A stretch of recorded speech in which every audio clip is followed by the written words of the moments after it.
Welcome everyone to the tutorial on ILLIXR, Illinois Extended Reality Testbed. I'm Sarita Adve. Since you're hearing my recording, it means my flaky internet is down at the moment, but not to worry, the outage is likely short and we have a backup recordings for everything. ILLIXR is a large team project. I have listed here the names of all the team members you will be hearing from today.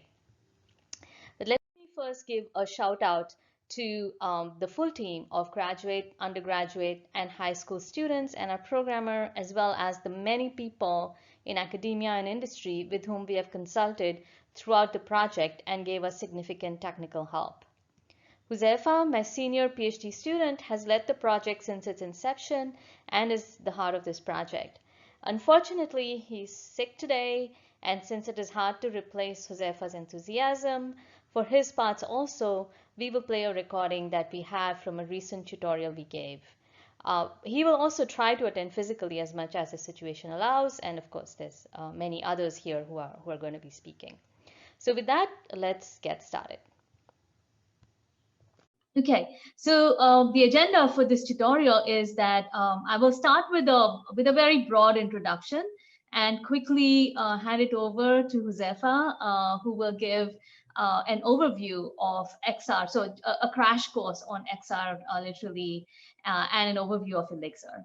And then we'll take a short break.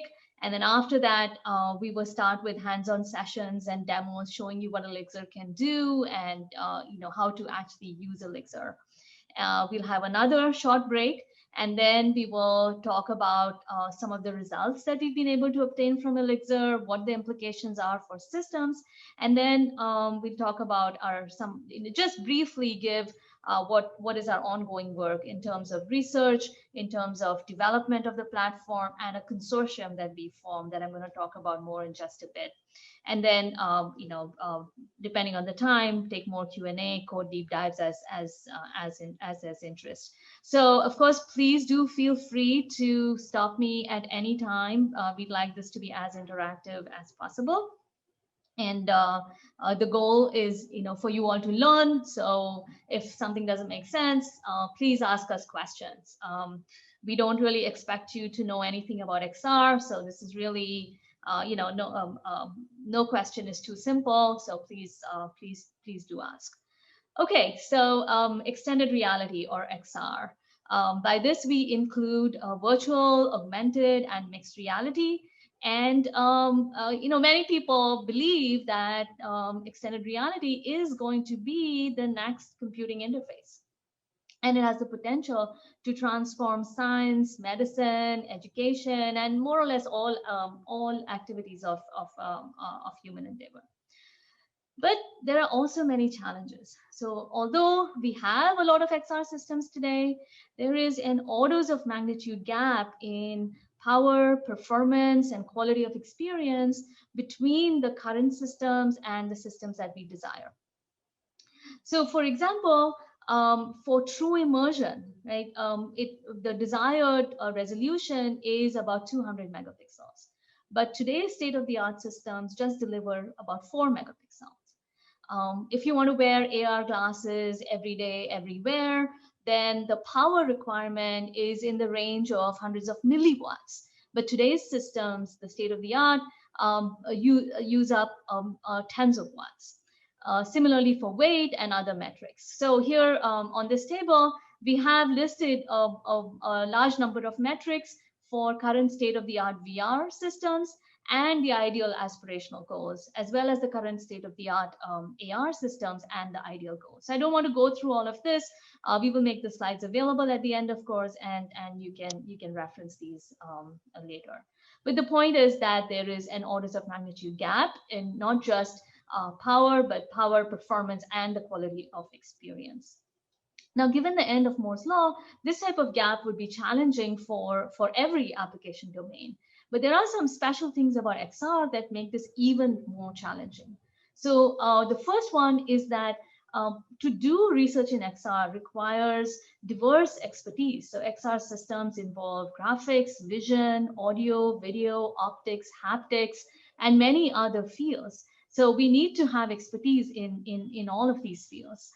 Second, we cannot solve these types of problems, this level of gap in power performance and QoE, based on just innovations within one layer of a system. To solve these problems, we believe that we do need cross-layer system co-design, which means we want to work with hardware, compiler, operating systems, and algorithms and co-design these. And third, the metrics with which we evaluate XR are quite complex and themselves a subject of research. So the things that makes them complex is that they're really, first of all, there are multiple such metrics, and they are user-driven, trying to measure end-to-end quality of experience. And finally, XR has been more or less mostly in the domain of a few participants. There are the XR systems are more or less closed. They have proprietary interfaces. There are no open reference systems or benchmarks for the entire XR system. So, in other words, there is a large barrier to entry for open research and development for XR. And so when we started this project, the question we asked was, how can we democratize XR systems, research, development, and benchmarking so the broader community can do research and development in this amazing field and move the field forward together. So that's how ILLIXR was born. Again, ILLIXR stands for Illinois Extended Reality Testbed. It is an open source, so fully open source, full system XR testbed. It contains state-of-the-art XR components. Again, I talked about the large number of people we consulted for this project, and lots of those consultations were about what are the state-of-the-art components that we should include in our testbed. These components are integrated with a modular and extensible runtime to create a full system. And you will see demos of the system throughout this tutorial. ILLIXR is also OpenXR compatible. OpenXR is a very recent standard, and this is done a lot of good in this field. So it's a recent standard that's open and is pretty well accepted now. So it's a standard between the application and the XR device. Okay, it doesn't say anything about what's happening inside the device, which is what ILLIXR is building, but it's about how do you run applications on an XR device. And then ILLIXR also supports several quality of experience metrics. It runs on desktop and embedded systems, and we've done an extensive characterization and analysis of ILLIXR as to where the performance bottlenecks are and so on, and we're using it for a large number of research projects, and others are using it as well. So we will talk about all of these things, of course, during the tutorial. And looking at this, you'll say, ILLIXR is a pretty strong foundation. It's a pretty good testbed already to do a lot of work. However, given the scale and scope of the problem, there is still a lot to be done. And we definitely don't believe that one research group can actually, achieve everything that needs to be done here. And so we formed an ILLIXR consortium with several industry and academic partners, including ARM, Facebook, Micron, Project North Star, NVIDIA, and so on. And the goals of this consortium are to evolve ILLIXR into a reference open source testbed where we reach consensus among the members of the consortium for the components and interfaces for the components that we want to support, for the runtime, how to make it modular and extensible, what type of telemetry to have. So again, ILLIXR does a lot of this already. It is a strong foundation, but we want to grow this to be a community supported, community accepted, and very widely used system to, again, democratize research and development in this field. And then we also want to build through this consortium a widely accepted benchmarking methodology. So today it's really hard to compare two different XR systems. There's no consensus on what applications and data sets you want to run on the systems, what configurations to use for these systems, what metrics to report. And so we would like our consortium to develop an accepted benchmarking methodology. And then finally, we want to use this consortium to bring together the XR systems community, which is a cross-disciplinary community. We want to bring us all together and have events, workshops, conferences, etc., and move research forward. So the URL for the consortium is ILLIXR.org. Please visit it and join us. We will mention a few activities that you can participate in later on. Okay, so with that, I will hand it over to Josefa, who is the PhD student who's been the lead and the heart and soul of ILLIXR from its birth to today.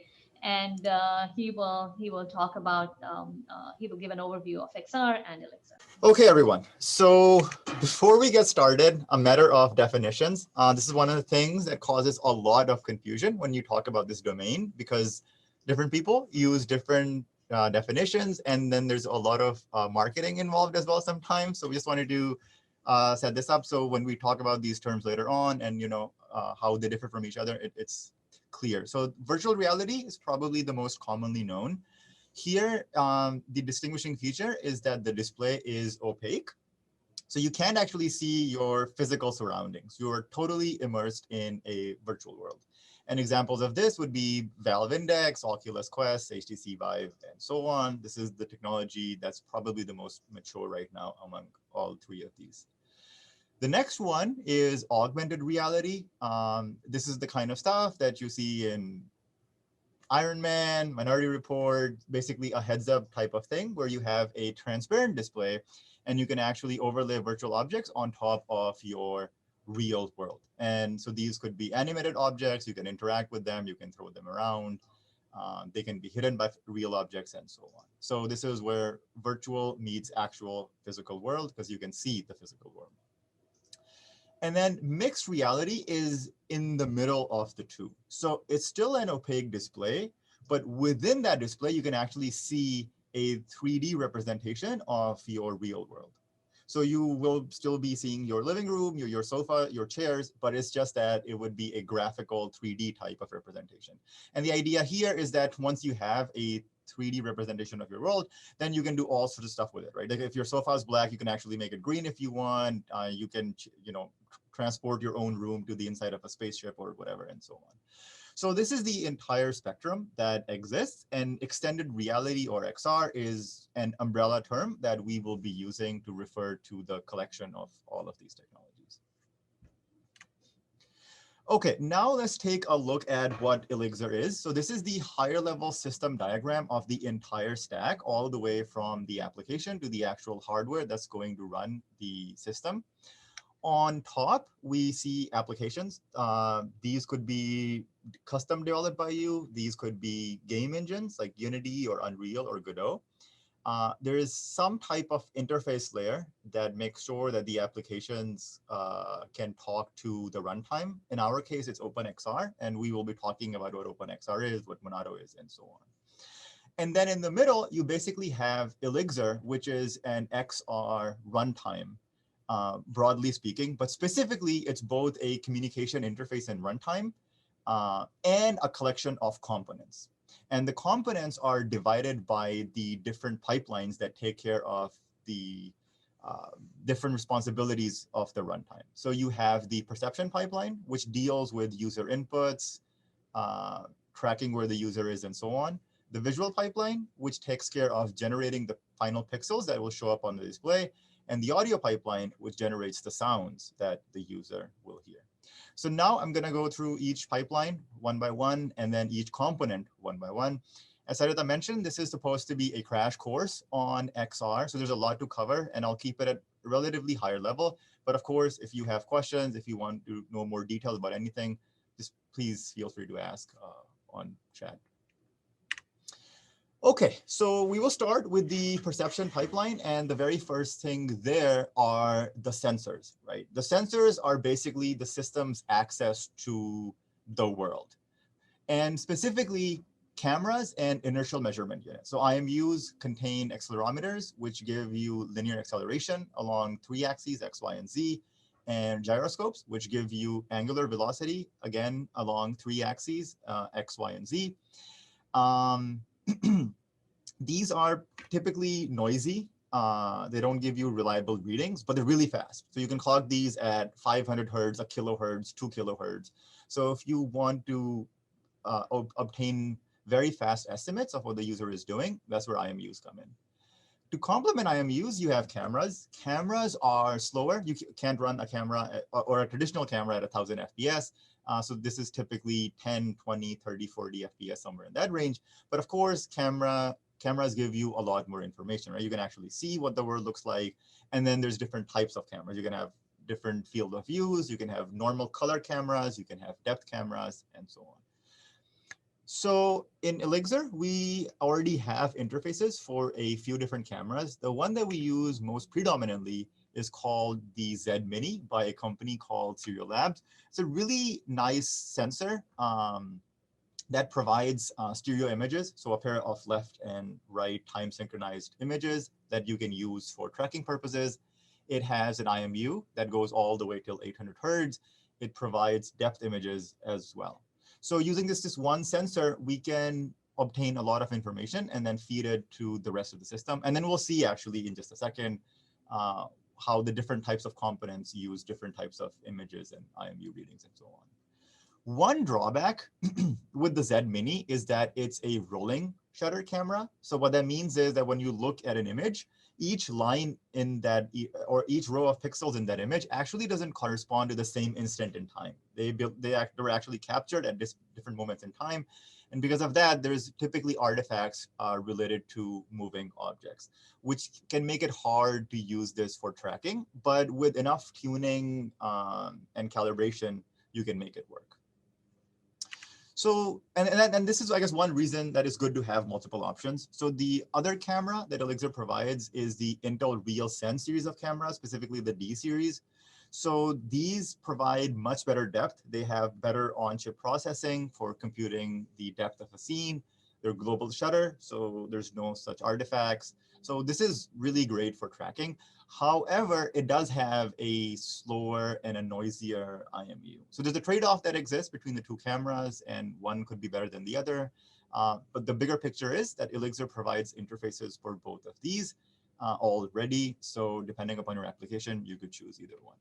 I guess what's even more important is that the interface that both of these specific implementations use is pretty generic. So there's a general API that's defined for image formats, IMU reading formats, and so on. So you can plug and play any type of camera that you wish. So if it's new RealSenses or occipital cameras and so on. And just to give you an idea, these are the different types of cameras that we have in the lab right now. You can see the Z here, it says ZM in the middle. On top of it is an Intel D435. This really long one is an ASUS camera. The one below it is a D455. And this giant monstrosity underneath is the latest Connect from Microsoft, which is a fantastic camera, but it's also very large and very bulky. Okay, so we have a bunch of sensors now, and now we can feed this information downstream.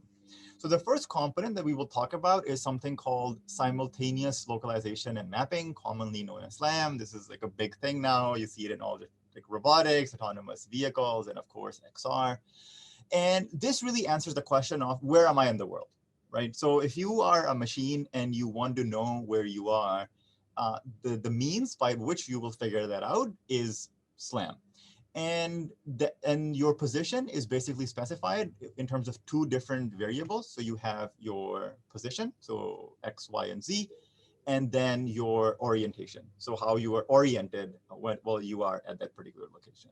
As I was saying, so you have to specify the person's position. So that's 3 degrees of freedom, X, Y, and Z. You also have to specify the person's orientation. That's another 3 degrees of freedom. So combined, you have 6 degrees of freedom, and this is called the 6-DoF pose. So pose is like a very common term that I'll be using throughout this tutorial. And then a subset of SLAM is something called visual inertial odometry, or VIO. And this is basically SLAM without a global map. So one of the things inside SLAM is that you have to keep track of everywhere you have been in one format or the other, so you can have a global representation. VIO does not do that. It only keeps local histories or local information. And it's basically a dead reckoning method, right? It says that if I was at location 0 before and I moved 1 meter to the right, I am at location 1, for instance, now. So long term, VIO is prone to drift because errors accumulate, and after you have walked a couple of miles, your estimate may be off by a little bit. But for immediate estimates, it's a very reliable way of estimating the user's pose. And when you talk about inside-out tracking, so Oculus, Quest says we have inside-out tracking, and now Vario says they have inside-out tracking.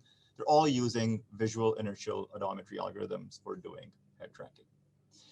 And this space in general is huge. There are literally hundreds of SLAM algorithms out there. There's a full taxonomy and how they differ. But the bigger point here is that you can divide them up into a front end, which is computer vision based. And the responsibility of that front end is to track salient features in the user surroundings. So these could be high texture, high contrast, colorful things that are easy to track from one frame to the next. This picture actually shows the different points that were picked up by the algorithm. And the VIO implementations will differ in exactly what is a point and how a point is tracked from frame to frame. But once that is done, there is a pose estimation backend, which takes all of this information. So it'll look at the locations of all of these points, and then applying geometric or photometric constraints, it'll say, okay, this is how much the user moved based on how much the points moved inside the camera image. So this is like the higher level for VIO. Specifically for ILLIXR, we at the moment support 2 different types of VIO implementations. The first one is something called OpenVINS, which is one of the state-of-the-art implementations of VIO. It won a 2019 drone racing competition, and it's like extremely robust over long distances, and it's actually very cheap. So relatively speaking. So for the tracker, it uses fast features and then a technique called optical flow to track those features from frame to frame. You can actually see that. So if you look at the green lines in this image, that shows how a feature moved from the very first instance that it was picked up and what its current location is. So that's the front end. And then there is an estimator. The salient feature of that estimator is something called MSEKF, multi-state constrained Kalman filter. This is a special type of Kalman filter that is actually very robust to noise and can cheaply estimate the user's pose.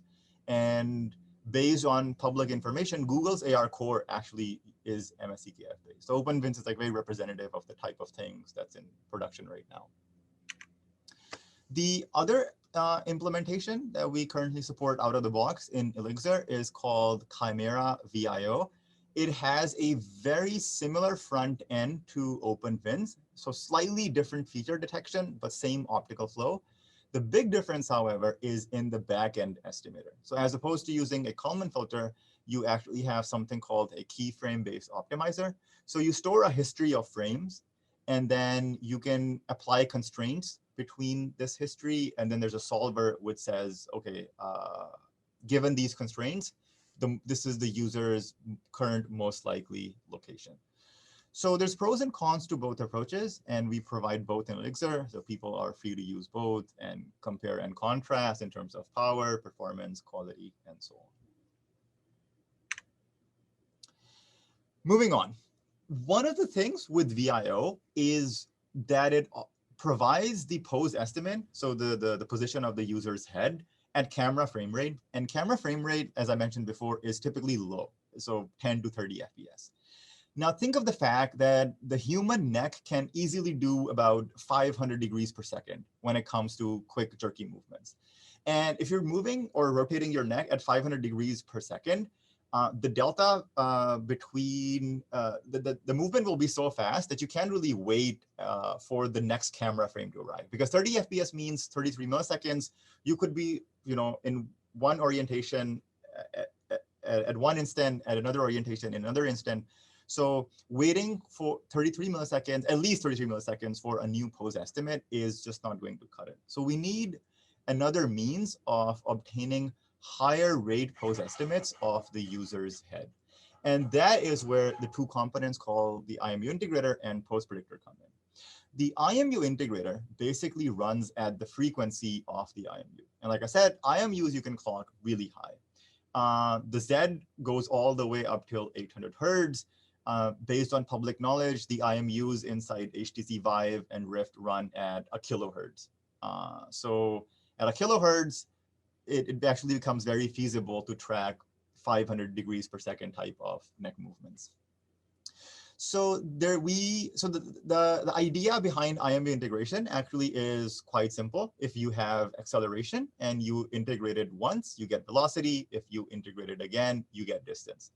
The problem is that IMUs are noisy, so the acceleration is noisy. And if you double integrate noise, it just goes completely out of bounds. And so your pose estimate is very poor. So now there is this very interesting synergy between VIO and the IMU integrator. The VIO actually has a means of estimating the noise. So it actually tries to estimate the noise model of the IMU, and then it provides that noise model to the IMU integrator. If you have a good enough estimate of your noise, you can actually cancel it out. And if you're able to cancel it out and then you do your integration, then it's actually a few seconds before you drift. But of course, remember, we're running at, let's say, 500 hertz, so every 2 milliseconds. So your horizon is typically only going to be tens of milliseconds or so. So on that horizon, the IMU integrator doesn't really drift all that much and provides really good and really high frequency pose estimates. Specifically, we provide two different implementations. One is based on GTSAM, which is the Georgia Tech Smoothing and Mapping Framework, and the other one called RK4, which is an iterative Runga cutoff 4-step method. Once you have an integrator, you can reliably know where the user is at any given instant, typically no matter how fast they're moving. However, when it comes to using the pose values, an interesting thing to note is sometimes you need to know where the user is going to be in the future. This is a means for reducing latency in the system, and we will see later on exactly how this is used and which components use this value. But in order to know where the user is going to be in the future, you can use a component called a pose predictor, which looks at the latest pose and then extrapolates it into some given future timestamp. The most common example of this future timestamp is when an image is going to be displayed. So let's say the image is going to be displayed 10 milliseconds from now. The pose predictor is going to estimate what the pose is going to be at that instant in time. There's different ways to do this, and depending upon what you're doing, you can use different models. Constant acceleration model is a very convenient and easy to use and a very cheap one, and that's what we use in ILLIXR. What I mean by constant acceleration is that when the pose predictor was called, you had an estimate of the user's current acceleration from the IMU. We are going to assume that the user is going to maintain that acceleration for the next 10 milliseconds or whatever the required timestamp was. Constant velocity is another option. And then there's also spline fitting approaches that you can implement. Again, we have a well-defined interface for this in ILLIXR. So if you wish to write your own pose predictor, it's very easy. And in fact, in the hands-on session, we'll actually be going through some of that code. Okay, so that sort of wraps up the head tracking pose estimation part of the perception pipeline. The next thing is related to scene reconstruction. So scene reconstruction, so VIO and SLAM were answering the question, where am I in the world? Scene reconstruction answers, what does the world look like? So for instance, we had talked about a 3D representation of the world in mixed reality. The way you get that 3D representation of the world is via a scene reconstruction algorithm. So this algorithm uses both an RGB image from and a depth image from the camera. And it's very important for a variety of use cases. So if we talk about augmented reality, and let's say you have a virtual object, and let's say you have a virtual ball, and you throw that ball at your physical wall, ideally, you actually don't want the ball to just go through the wall, right? You want the ball to bounce and actually come back. The only way the system can do that is if it knows the wall is there, what the geometry of the wall looks like, so then it can perform realistic physics, it can do realistic occlusion, and so on. So scene reconstruction is really critical for both augmented reality and mixed reality. And just like VIO, the design space is extremely large. the type of data structures that you can use, the way you represent your map. There are dozens, if not hundreds, of dense SLAM or scene reconstruction algorithms out there. Specifically in ILLIXR, we have one called Elastic Fusion, which is a state-of-the-art method which uses a circle-based map. And the picture that you see here on the right is actually the output of Elastic Fusion. As you can see, you can clearly make out even the keyboard, the mouse, the jacket, the monitor, and so on and so forth. The other out-of-the-box, the other implementation that we have running, but you can't find online, so this is still in the process of being upstreamed to the GitHub repo, is called Infinitam. It has the same front end as Elastic Fusion, so something called iterative closest point for performing tracking, but it differs in how it represents the map, both the data structure and the actual representation, the units. And again, there's trade-offs between the two in terms of performance, reconstruction quality, the ways you can use the output, and so on and so forth. And then the final part of the perception pipeline is eye tracking. So just like VIO provides a head pose, eye tracking provides an eye pose. So this would be the X and Y location on screen of where the user is looking at. And this enables a bunch of extremely exciting technologies and perhaps enables the most types of graphical performance optimizations that you can perform, namely foveated rendering. So the idea here is when you look at things in real life, not everything is at an extremely high resolution. In the beginning, Sarita had mentioned that to achieve full immersion, we need 200 megapixels in total in the system. That is true, but that is only true for the region where the person is actually looking at. So whenever you are focused on something, wherever you're looking at something, for about a 5-degree cone around that point, you actually do have 1 to 200 megapixels. But outside of that range, the resolution actually is much lower. At some point, you can't even tell the orientation of objects, color goes away, and so on and so forth. So the idea behind foveated rendering is to leverage this aspect of the human visual system and not render the entire screen at 200 megapixels. So if you have eye tracking, you know where the user is looking at, you can render that little region at full resolution. And then outside of that region, you can render at a lower quality. And this can result in extreme power savings, extreme performance boost, and so on. The other thing that eye tracking enables is something called varifocal displays. So if you know where the person is looking at and what depth they're focused on, you can actually change your display. So there's like prototype displays that have motors attached to them, and they physically move away from you or near to you based on what sort of information that eye tracking provides. And again, this gives much better immersion than the fixed optics that we see today. Eye tracking has been around for quite a bit. There's mature classical methods based on glint detection. So they use infrared projectors and they project a pattern onto your eye, and then they see how the pattern differs from an ideal pattern and figure it out. But neural networks, I guess, just like all the other domains, are taking over, and they have shown not only great performance, but great performance at relatively small network sizes. And so in ILLIXR, we actually do use a neural network for performing eye tracking. It's called RITNet. This actually won Facebook's eye tracking challenge back in 2019. It's a very high accuracy. It's a dense convolutional neural network. It's a mixture between UNet and DenseNet.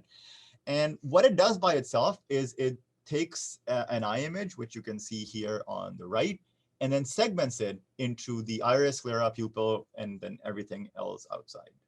And then once you have this segmentation, there is a post-processing pass, which given the segmentation can easily find what the center of the pupil looks like.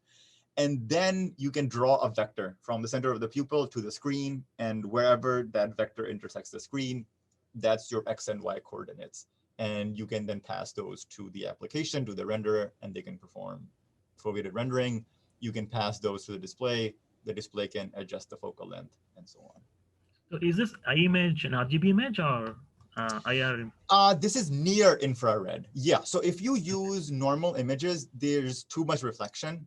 Even the camera itself gets reflected in your eye. So we actually tried this in the lab, and the reflections are so much that it's very hard to get a perfectly reliable segmentations. So it doesn't have to be pure infrared. Near infrared works just as well. But in any case, you do need an IR projector to get this running. Yeah, thanks. Yep. Okay, so this was the last component inside the perception pipeline. And just to quickly recap, the perception pipeline dealt with processing incoming information via different types of cameras, IMUs, and estimated where the user was, what the world looked like, where the user is looking, and so on. And now we're going to use this information to generate pixels, and that's where the visual pipeline comes in. Okay, so coming back to the visual pipeline, if you recall the higher level picture, which is also shown in teeny tiny font on the top right, the visual pipeline of ILLIXR is different from the application that is running on top of the ILLIXR runtime. So the application, which again could be written in Unity, Unreal, some other game engine, or written just natively, is going to handle all the game simulation, the rendering, the graphics, the physics, and so on and so forth. So that's the responsibility of the game. The responsibility of ILLIXR in terms of the visual pipeline is to take those images from the rendered images from the application and make sure that they end up on the display in both a timely fashion from the correct perspective and in a perceptually pleasing manner. So the first part of that process is something called rotational reprojection.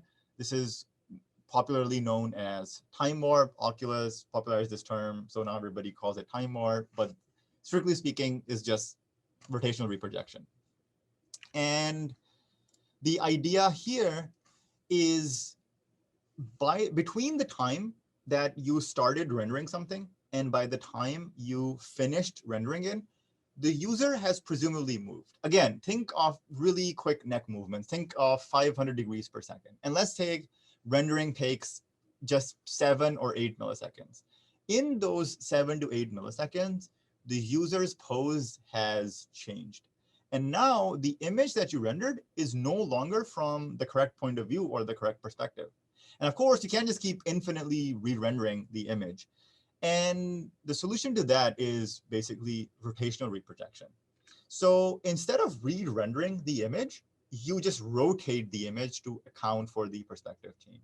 So if you look at this illustration here, imagine you were looking at the cubes on the left, and then you rotated your head to the left.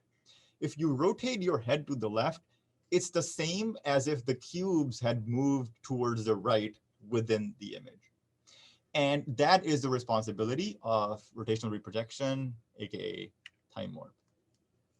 And the way this works is right before an image is displayed, so right before you actually ship off the rendered image to the physical display, and right before could actually be 1 millisecond or less, depending upon how fast your system is. We have actually been able to achieve bounds that are as tight as 700 or 800 microseconds, given scheduling issues and so on. So right before you get the latest pose of the user from VIO and IMU integrator. So now you know where the user is at this instant in time. And then using this pose, you can compute a new view matrix. And then using this view matrix, you can apply a transformation, so a simple matrix multiplication to the image, and then that performs the perspective change. But you can actually do quite a bit better. So one of the optimizations that you can do is, remember that the latency doesn't really stop when you have finished rendering. There's the latency from actually transferring the pixels from your GPU to your display. So over some cable or some interface, this will typically take a millisecond or so. And of course, if you have higher resolutions, it takes even longer. And then there is the latency of the display itself. So if the display is, let's say, running at 120 hertz, It's typically a rolling display. So it's going to take 8.3 milliseconds or less than that to actually display the entire image. So that's going to be even more latency. And in those 8 to 10 milliseconds, the user would have moved again. And that is where post-prediction comes in. So if you recall, you can actually try to guess where the user is going to be in the future. So Timewarp doesn't actually does the rotation based on where the user is right now. It makes a guess via the post predictor where the user is going to be when the pixels are actually on screen. And then it uses that pose. And what this does is it cuts something called motion to photon latency. So motion to photon latency is the latency between the motion. So if you look at my head, so between the time I move my head and the corresponding pixels updating on the screen. This is one of the most important constraints when designing XR systems. In virtual reality, the sort of accepted value, the highest value is 20 milliseconds. If your latency is less than 20 milliseconds, it will not be perceptible to the user and you will actually achieve full immersion. If you cross that threshold, it causes fatigue, headaches, and so on. And if it's too much, it actually causes nausea, which we don't want. It's much more interesting in augmented reality, where it's only 5 milliseconds. Because the difference is that in augmented reality, you can actually see the physical world. And so the virtual world really has to be updated really, really quickly. Otherwise, you can actually tell that it's a virtual object. It's not really gelling well with the background and so on. So you have to do everything in 5 milliseconds or less.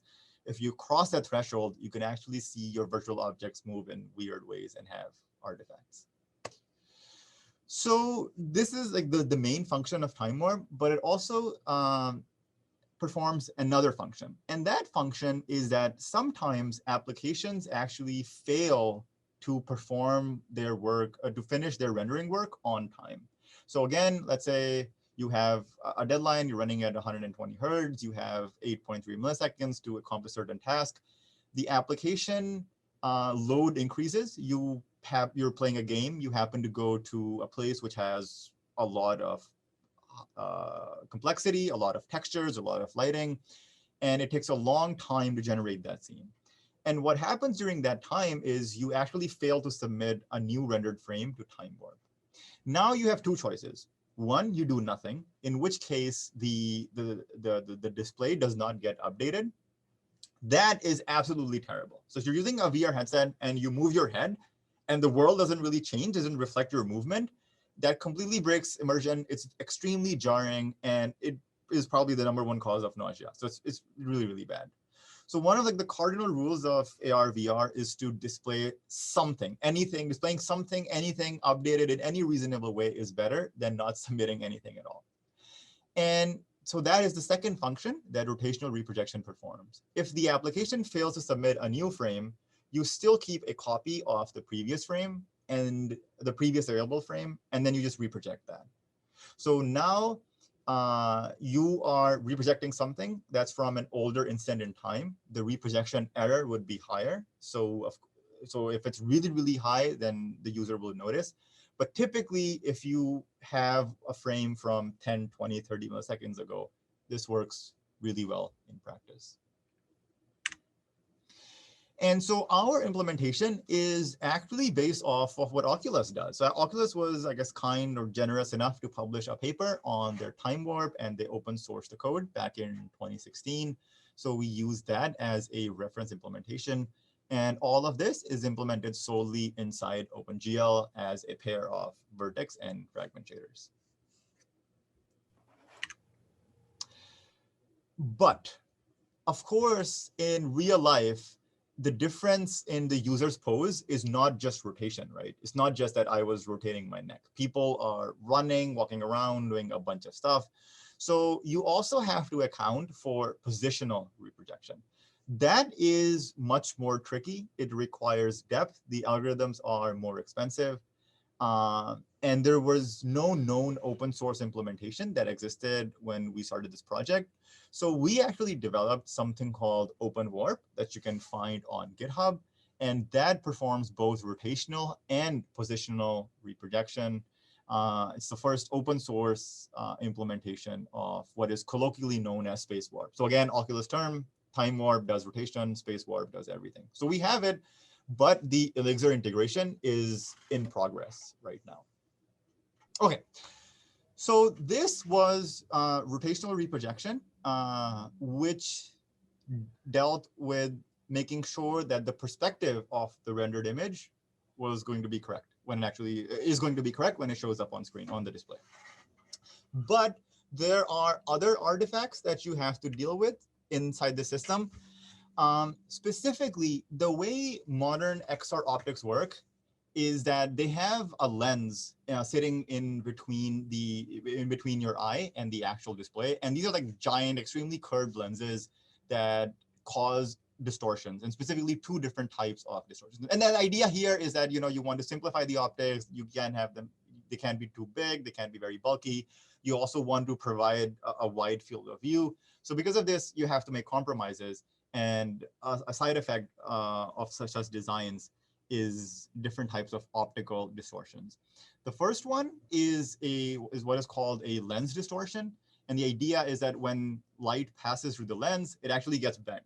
So if you had a straight line on your display, once it passes through the lens, it won't be straight anymore. It'll actually be curved, it'll be squished. And the other distortion effect is something called chromatic aberration.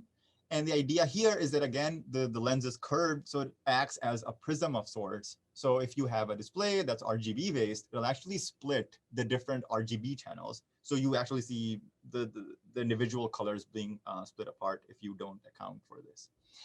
And so, of course, showing an image in which straight lines aren't straight and the colors are split up into an RGB spectrum is not good for immersion, and you have to correct for this. And the way you correct this is you apply a reverse distortion.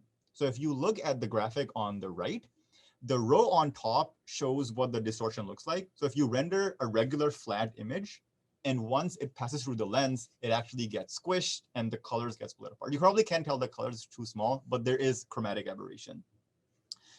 The correction mechanism is applying the reverse distortion. So the one on top is called a pincushion distortion. The reverse is something called a barrel distortion. So you bulge everything out and you move the color channels in the opposite direction. So that's the reverse. And now once this pre-distorted image passes through the lens, the two distortions cancel out and you actually get a regular image that is flat, straight lines are straight, the colors are actually merged and not split apart. There's different ways to do this. There's a per pixel correction method, and there is a mesh-based method. A mesh-based method is an approximation of a per pixel method. We have both, but in mainline ILLIXR, you'll only see the mesh-based one. Imagination Technologies actually had a really good article on this a few years ago, where they benchmarked the two, and they showed that mesh is an order of magnitude cheaper without any discernible differences in quality. So that's what we use. Regardless of what method you use, you actually do need three separate types of reverse distortions, one for the red channel, one for green, and one for blue. And so our implementation actually does all of that. And it's also derived from the same 2016 Oculus paper that talks about Timewarp. So this is a very common optimization that everybody does, and we have also done in ILLIXR, which is that all of these are rendering passes and they're actually commutative. So there's no need to have them as separate draw calls or separate kernel launches or separate functions. You can actually merge everything together. So inside ILLIXR, we just have one reprojection component that has one set of shaders that does lens distortion correction, chromatic aberration correction, and rotational reprojection in one go. And again, we're working on the OpenXR port, so that'll allow us to do positional reprojection as well, in addition to all of this. So at this point, we basically have an image that is from the correct perspective and has also accounted for the optical effects of the display system. But now there's a final set of computation that has to be done to provide a good user experience. And this, again, has to do with the way the lenses are designed. The lenses have a fixed focal length. And this causes something called the vergence accommodation conflict. There's this really nice illustration here. If you look at figure A, that shows how your eyes work in real life. So when you look at something, presumably you're looking at your monitor right now, you're looking at me, and there's two things that are happening. One, your eyes are converged or verged at that particular point that you're looking at on your monitor. So vergence is handled by eyes moving inwards and outwards. If you look at something really close by, the angle is really tight. If you look further away, the angle is little, but that's convergence. The other thing that's happening is that the lens inside your eye actually is changing in size to focus on the exact same point where you are converged at. And so the focal point and the convergence point are both always the same in real life. That is what the brain is used to. The brain doesn't require this. The brain can actually function if they're different. It's just that since the day you were born, both points were the same. So the brain is just really used to them being the same. When you use AR, VR headsets with these simple lenses, this is no longer true. Your focal distance is fixed. So there's a screen literally inches away from your face. But of course, based on the scene that you're looking at, things will be at varying depths. So your eyes actually will converge at different points, but be always focused at another point. And this causes a conflict. And now the brain has to do extra work. It's extremely unpleasant. So this is one of the reasons some people can't use these modern devices for more than 10, 20, 30 minutes at a time. And even after they're done, there's sometimes headaches and fatigue. And the worst thing is that this is not even sometimes perceived, because this is like the brain subconsciously doing this. So yeah, it just adds up and sneaks up on you. So the solution, of course, would be if somehow these devices could provide infinitely many focal planes, right? So if you had infinitely many focal planes, then no matter what scene you were displaying, your eyes could converge and focus at always at the same point, and that would be just like real life, no more conflict. But of course, we can actually have infinitely many focal planes. There's a lot of research in perception science, and one of the nice findings is that if focal planes are less than 0.6 diopters apart, so this is like a distance of focal length, then the brain can distinguish between the number of planes. So in practice, that means if you have 16 or 32 or 64, somewhere in that range, you can actually give a pretty realistic experience. And there's a whole lot of approaches. There's varifocal displays, there's multifocal displays, and there's a lot of research in the display domain on how to actually pull this off. One way to do this is something called computational holography. And this still has physically a single optical system and a single display, but it generates something called a hologram, which is a per pixel phase shift. So let's say you have an image, it's 1920 by 1080p. So the hologram will be a mask. So you'll still have a 1920 by 1080p grid, but now in each pixel location, you have a phase shift that is stored. And there's an optical device called a spatial light modulator that can accept this as input, and then it applies this phase shift to the incoming light, and that gives you the perception that the focal distance is actually different than where the screen is physically located. So if you can do this dynamically, and if you can do this for an arbitrary number of depth planes, you can actually give people the impression that they are really focusing on a unique point, even though the physical location of the screen hasn't really changed. So the classical way of doing this is using an algorithm called weighted Gertzberg-Saxton, or GSW. Up till about 2018, 2019, this was state of the art. That's what we use in ILLIXR. But again, just like everything else, neural networks are taking over. Not all of them are very cheap. Some of them are expensive, but now there was one recently that actually does 30 FPS. But of course, we want this to be much higher, like 100 FPS, 120 FPS. So we are looking into having a neural holography-based component inside ILLIXR, but at the moment, it's something called weighted Gertzberg-Saxton. Okay.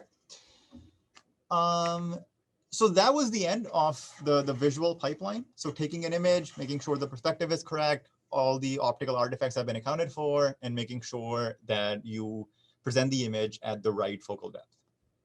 The final piece, the final pipeline inside ILLIXR is the audio pipeline, and audio, spatial audio, so 3D audio. So not just simple stereo, but actually knowing exactly where a sound is coming from in real life, just like in real life, is as important as a good display is for full immersion.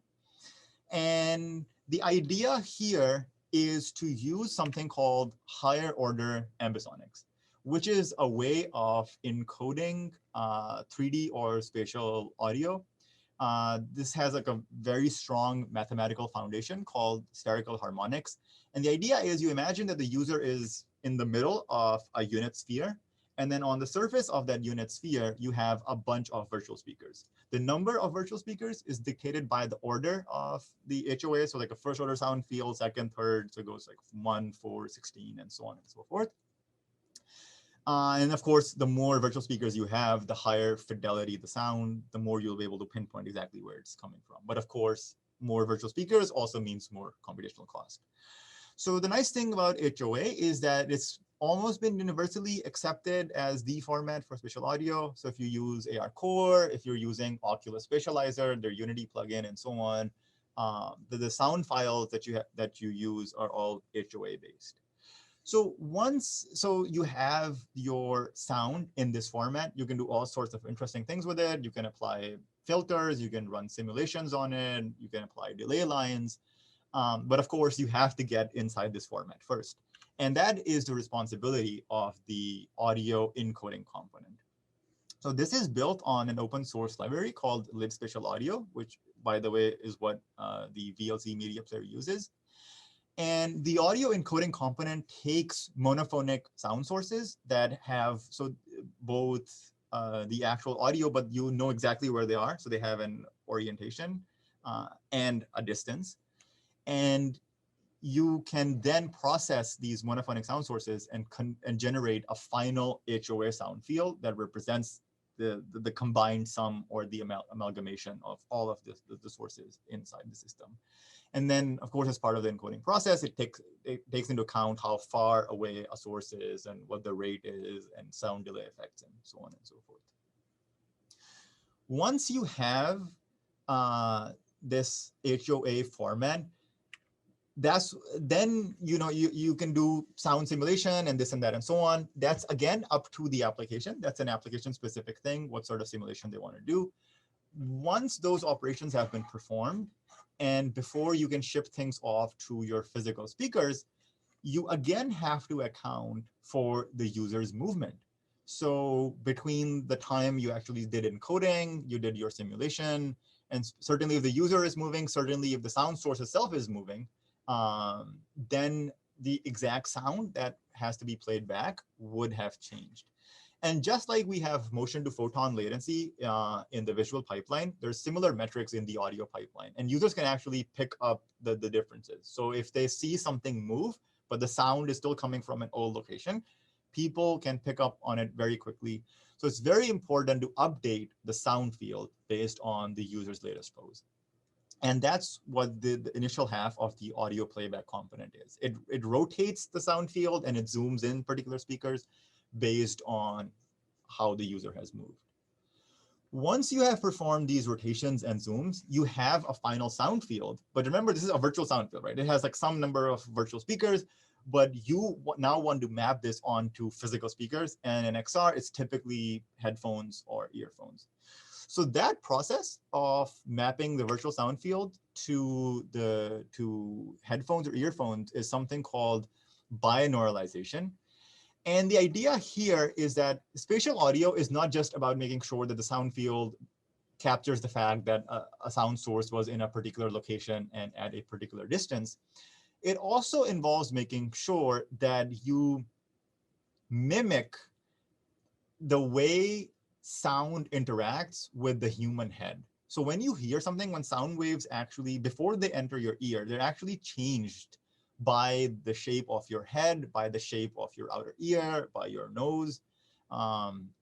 And there's a specific impulse response that can capture that particular transformation. And that impulse response is called a head-related impulse response. And if you talk about it in the Fourier domain, it becomes the head-related transfer function, or HRTF.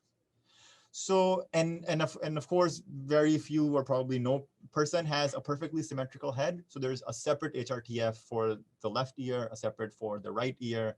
The HRTF is direction dependent.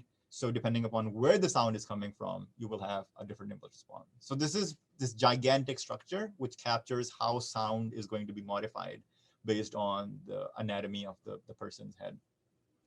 So as part of binauralization, you actually have to apply this HRTF to the sound field before you can map it to physical speakers. And that's exactly what the audio playback component does.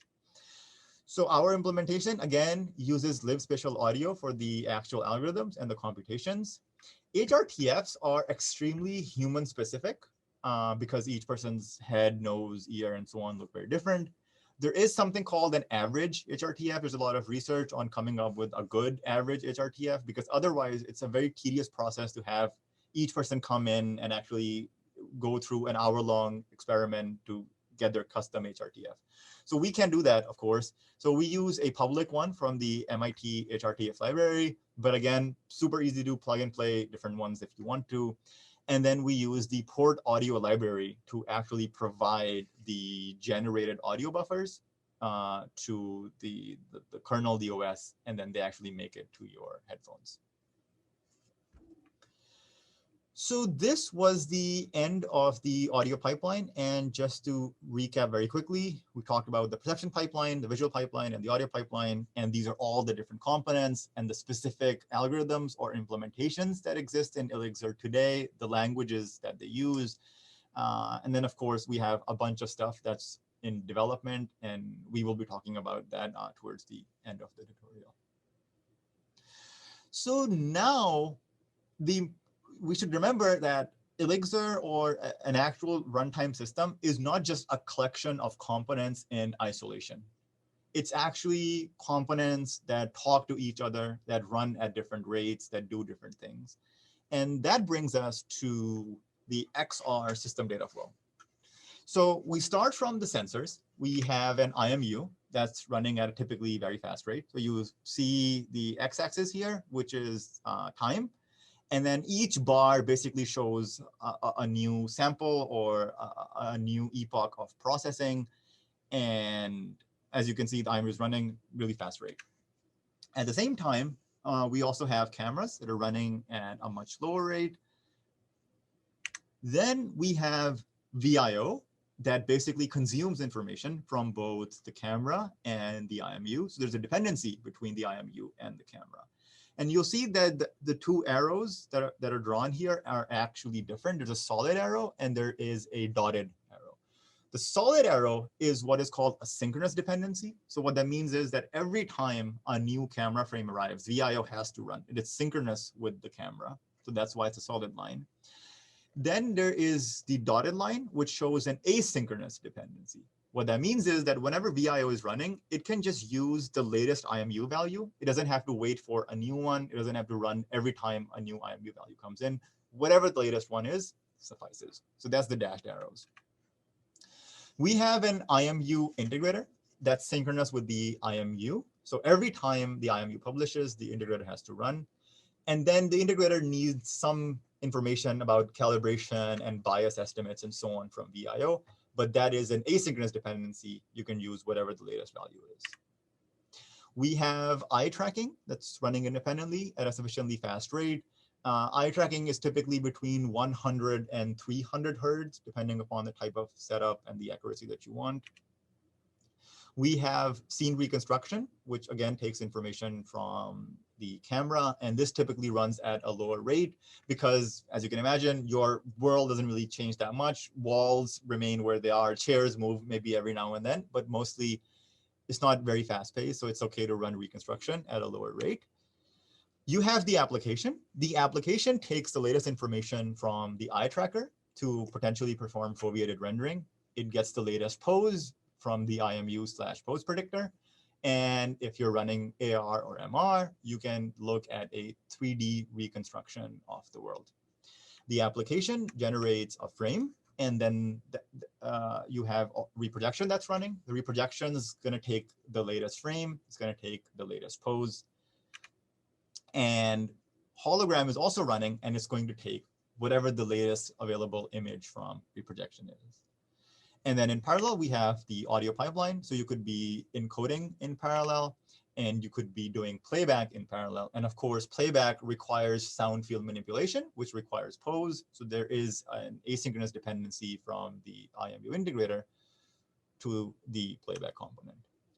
And so this picture really captures that the different frequencies. You have things that are running at 10 hertz. You have things that are running at 300 hertz. You have things running at 500 or 800 or a kilohertz.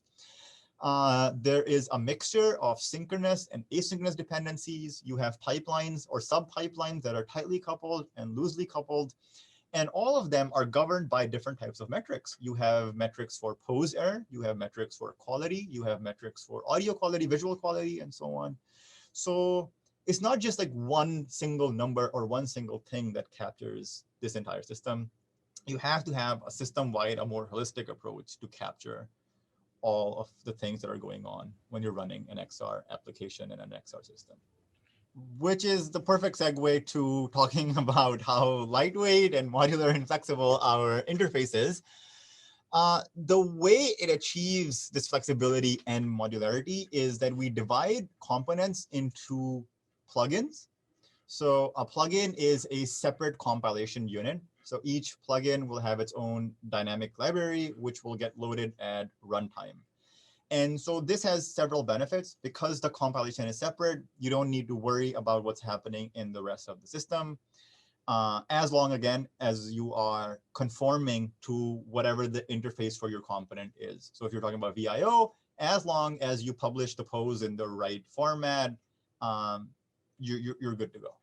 And since these plugins are being loaded at runtime, you can load whichever one you want, right? If you have 5 different VIO implementations available, you can actually dynamically choose which one you would like to run. So configuring the system, swapping components one for the other, it's all very easy with this plugin-based architecture. So this is how individual components get ported to ILLIXR as different types of plugins. Then once they are inside ILLIXR, we provide a communication interface that they can use to talk to each other, right? So again, we have different types of dependencies. So these are managed via named event streams. So for instance, from the VIO, you could have an event stream called pose. So it's literally a string called pose. It's associated with an actual underlying data structure. But now people can subscribe to the pose. They can subscribe to it synchronously. What that means is every time something gets published to the pose, they will get scheduled. Or they can do an asynchronous read. And similarly, people can write as much as they want to any number of streams that they want. And all of this is done over shared memory. So it's this very nice publish-subscribe architecture, which handles the different types of dependencies that we will need in an XR system.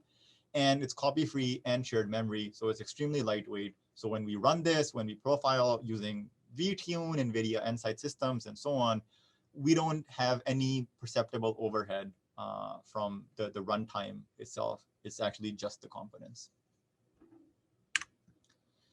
And the goal here is to balance flexibility with efficiency, right? So you could make probably a few more optimizations if you didn't have some of these interfaces, if you hard-coded a few things in, but we don't want that. We want modularity. We want people to be able to contribute to new components, to try out different components. So we have tried to do a good job at balancing flexibility with efficiency. In addition to providing plugins, the communication framework, the scheduling, we also provide extensive telemetry and quality metrics. We have talked about some of these in context of the other components. Motion to photon latency is one of them. So it actually measures the time from the head motion to display. We don't measure the actual display latency. So we stop till the actual frame buffer is shipped off to the display. So the internals of the display aren't measured at the moment. We have 2 different types of metrics for measuring image quality: SSIM, which is the structural similarity index, which is a very standard measure, and FLIP, which was developed by NVIDIA very recently, specifically for the purposes of virtual reality and new types of rendering and so on, driven by perception science. We have different types of metrics for collecting pose error. And then, of course, there's a ton of stuff for this general, like frame rates, whether you dropped frames, how long, wall time and CPU time for the individual components, how much power was consumed. And of course, if the component itself would like to add any instrumentation, right? So if a component would like to say, okay, I spend this much time in function 1, 2, and 3, and 4, we actually have a generic interface for logging. So it's not like everybody has to do their own logging. You can use that interface and all gets dumped neatly into a set of files. And again, in just a few minutes, we will see what those files look like and how you can actually process the data and so on. Okay, so now we've talked about this middle chunk, like the ILLIXR itself. Let's quickly talk about the applications that run on top of ILLIXR. There's two ways you can run an application using the ILLIXR runtime. One of them is you use the ILLIXR interface directly. So we talked about we have a communication interface and runtime. We talked about well-defined interfaces. So an application can come and directly plug into those interfaces and hook up with ILLIXR directly. This would be low overhead and very performant. But if you think about it, this is what everybody has been doing for the past 5 or 6 years. Oculus VR is different from Steam VR, is different from Windows Mixed Reality, is different from some other type of runtime. And people used to develop applications for a given runtime. And the implication of that was that they could only run their application for that runtime and nothing else. So you had this crazy fragmentation inside the industry. Now, thankfully, we have a new standard called OpenXR, which standardizes the application runtime API. So now application developers can actually write their application using the OpenXR API. As long as the runtime also supports OpenXR, now you have perfect portability. You could run any application from any game engine that is OpenXR compliant with any runtime that is OpenXR compliant. And this has had industry-wide adoption. Oculus, Steam, Windows are all moving towards or have already moved towards OpenXR. And we wish to do the same. Monado is a really awesome open source project that provides an open source implementation of the OpenXR API, as well as a framework for constructing OpenXR compliant runtimes. And that is what we use in the ILLIXR project. So we leverage Monado. We are an official device inside this Monado project. And so now we don't have to worry about how to interface with the applications. The application uses OpenXR. Monado handles the OpenXR to the internal translation. And there's an internal ILLIXR driver inside Monado that then hooks up with the ILLIXR core runtime and the rest of the components and so on. So coming back to this picture, today we use the Godot game engine because it's the only one that has OpenXR support on Linux. Unity and Unreal both have OpenXR support, beta support on Windows already.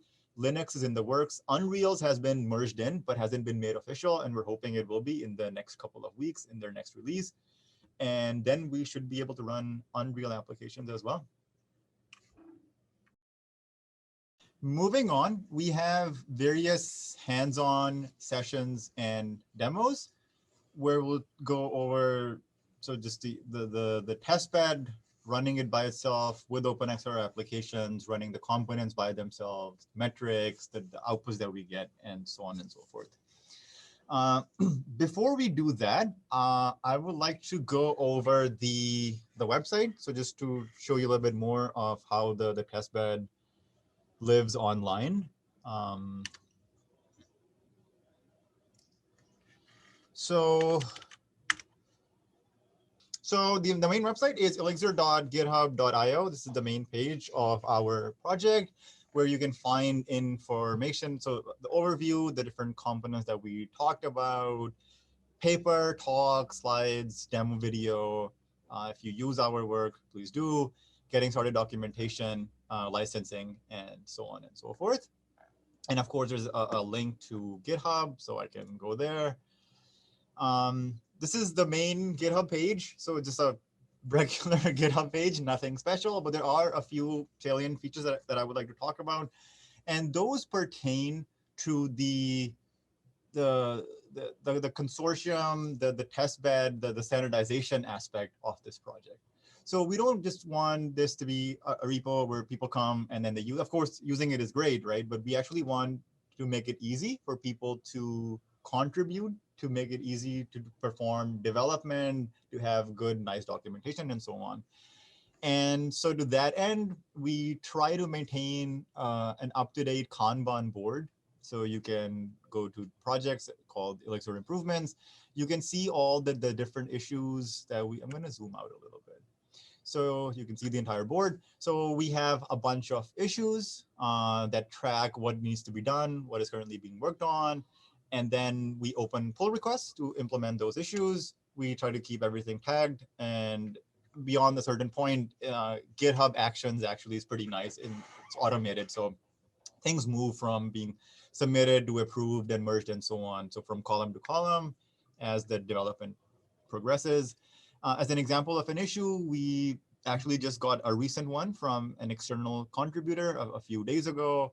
So if I click on it, they wish to extend our RealSense interface to support different types of RealSense cameras. So far, we have only run with the D series. This person is interested in using the T series. So they opened an issue. We talked to them about how a good modular implementation would look like. And in fact, they submitted a PR just a few days ago. So if I click here, I can actually go. I can look at the PR. The code that they submitted, the comments, the review process that is going on. So this will, we can make things neat and tidy before merging them in. But in addition to that review process, we actually have a CI flow in place, a continuous integration and testing flow. So using GitHub Actions. It's Dockerized, so you can actually run ILLIXR in headless mode. There's no frame buffer, no visuals that come out. But for the sake of testing compilation and testing whether things actually run and maybe meet certain performance requirements, you can actually do that. And so we have this online flow. So whenever people submit PRs, whenever they push new commits, these tests actually go and run. And a bunch of this is set up. But if I were to actually look at the run test action, you can see it's downloading an offline data set. And if eventually it starts running, so you can see the debug output from the IMU integrator all the way till the very end, where in this case, everything was fine. So it compiled, it actually ran all the way till the end. And that shows up as a green check mark over here. So we have a CI flow. It's still a work in progress. It's not, full unit testing, not complete integration testing. So we are adding more flows in the coming future. But the idea is that we have some basic infrastructure set up in place that makes it easy to debug and develop and contribute back to the main project. So intimately tied with the CI is CD. So the deployment. So we have a bunch of releases. If you go on the releases page, you can see that the latest one is 2.1.10. We had a 2.1.19 before then, or 2.1.9, sorry, and older releases and so on and so forth with detailed release notes. This is manual. We're still working on automating this part, but we hope to get that done soon. And then hopefully we will have bi-weekly or monthly releases of ILLIXR. So if you don't want to mess with code or this and that, you can just go and get the release, which is a nice, stable, tested version. But of course, you would like to know how to use and run. So we have a getting started page with documentation. It lands directly on how to set up the repo and get some basic stuff running. Once you have that running, of course, there's a bunch of stuff that you can do. So if you want to know more about how the build works, we have a page for that. If you want to run with virtualization, what the individual components are, the topics that they read and write synchronously or asynchronously reads. If you would like to modify a plugin, write your own plugin, how the OpenXR integration works, and so on and so forth. So we try to have thorough documentation here. Of course, documentation is not always complete. There's new issues that pop up from time to time, and sometimes it's better to do this over chat in more real time. And so that's why we actually have a Gitter that you can go and use. But as you're just seeing this very last minute, and we sort of had like a small community going on where people were coming and asking questions and trying to use ILLIXR. But given how people use these things, Discord seems to be a much better choice. So we've actually recently migrated to Discord. So there's a link here. We'll also put it on the website. So you can join our Discord. And if you have questions, if you want to have discussions, if you want help with debugging, we're mostly online and happy to help you out, set things up and get them running. So this was an overview of what the website and the different bits and pieces of the infrastructure look like online. Now it's time to see how this looks like in action when you actually run stuff. And for that, I am going to hand it over to Jeffrey. Hi, everyone. I'm Jeffrey Zhang, and I'm currently a senior here at U of I. And I'll show you how to get ILLIXR up and running. And then afterwards, I'll show you a little bit about how to develop your own components to run within the system. The first step in getting ILLIXR to run is downloading all the dependencies, and there's a lot of them. But for your convenience, we've created an install script that handles everything for you. The install script is just a shell file that you invoke just by doing sudo install deps.sh. So make sure you say yes to all the packages the runner wants you to install, even though you think you already have those dependencies on your computer. For example, we use a modified version of OpenCV, so you'll have to unfortunately build that again. I'm just going to say no to them because obviously I set this up beforehand. When you're downloading everything, it should probably take around 10 minutes, probably below 15. At the end of the installation, it'll download a conda environment. And after the script is finished, it will already have activated that environment. And so we'll just wait for this to finish. And then if you do run into any issues with this install script, like Huzi mentioned, just send a message on the Discord. Anyone would be happy to help. So next, I'll go over how to build and run ILLIXR, which would not be a trivial process, that is, if we did not have our runner. Our runner is another script, and it handles all the building / linking / compilation of all the components you would want to run within ILLIXR. And you can specify what you want to run within ILLIXR through a YAML config file. We already provide several config files for you, and right now I'll show you kind of the standard config that I think a lot of you who do want to run ILLIXR will initially run. So this is the native.yaml file. And well, the native.yaml file, it's a config for standalone ILLIXR, and it runs all the components that you would typically see in an XR runtime, along with a GUI interface. The first 8 lines of this file specify which plugins you want to run inside of ILLIXR. And there's a couple ways you can specify what plugin you want to run. The most obvious one is just an example of, like, from lines 4 to 7, you just specify a directory path. But you can also specify another config file. And these are kind of, you can specify kind of like groups of configs, or groups of plugins that run together. And RT-SLAM plugins, this is just a collection of plugins that has to do with SLAM. And if you look here, for example, lines 8 to 11, this is another way of specifying what plugin you want to run. And it's by providing a remote source. So when you run the ILLIXR runner, it will pull these from GitHub and build the repos when you start it. So if you want to tell ILLIXR to run a plugin you made, all you have to do is just simply add a line here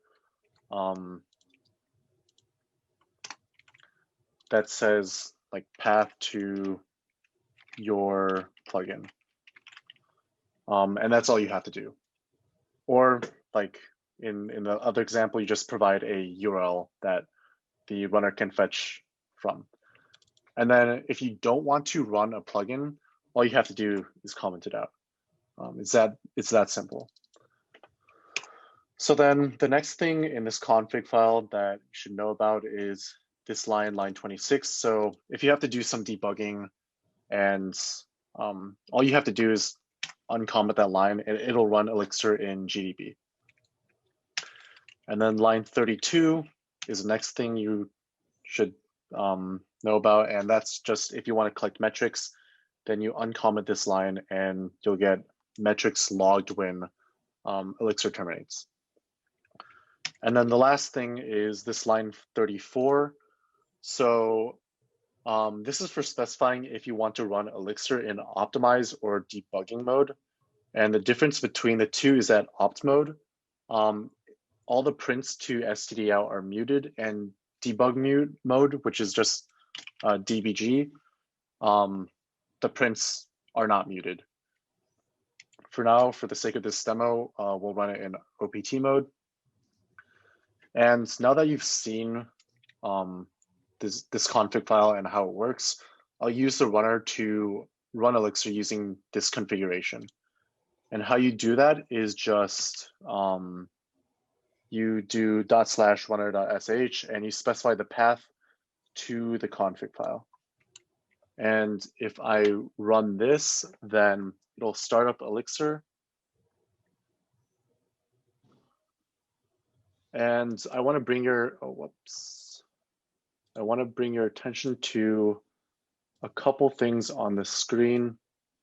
So the first two are these are the eye buffers. So these are the images of the application the user is running, and these will be projected directly to the headset for the user to see. In this bottom right-hand corner, these are camera frames. So what you're seeing are the actual camera frames that are being sent from, if you look at my camera, I'm using a Z Mini. So the camera frames that are coming from the Z Mini are sent to ILLIXR, and this is what you're seeing down in the right-hand corner. And then what you see in the background, this is a debug view that was made in-house, and this isn't going to be run on an XR runtime on a headset, but it's here to allow researchers to debug what's actually happening with an ILLIXR.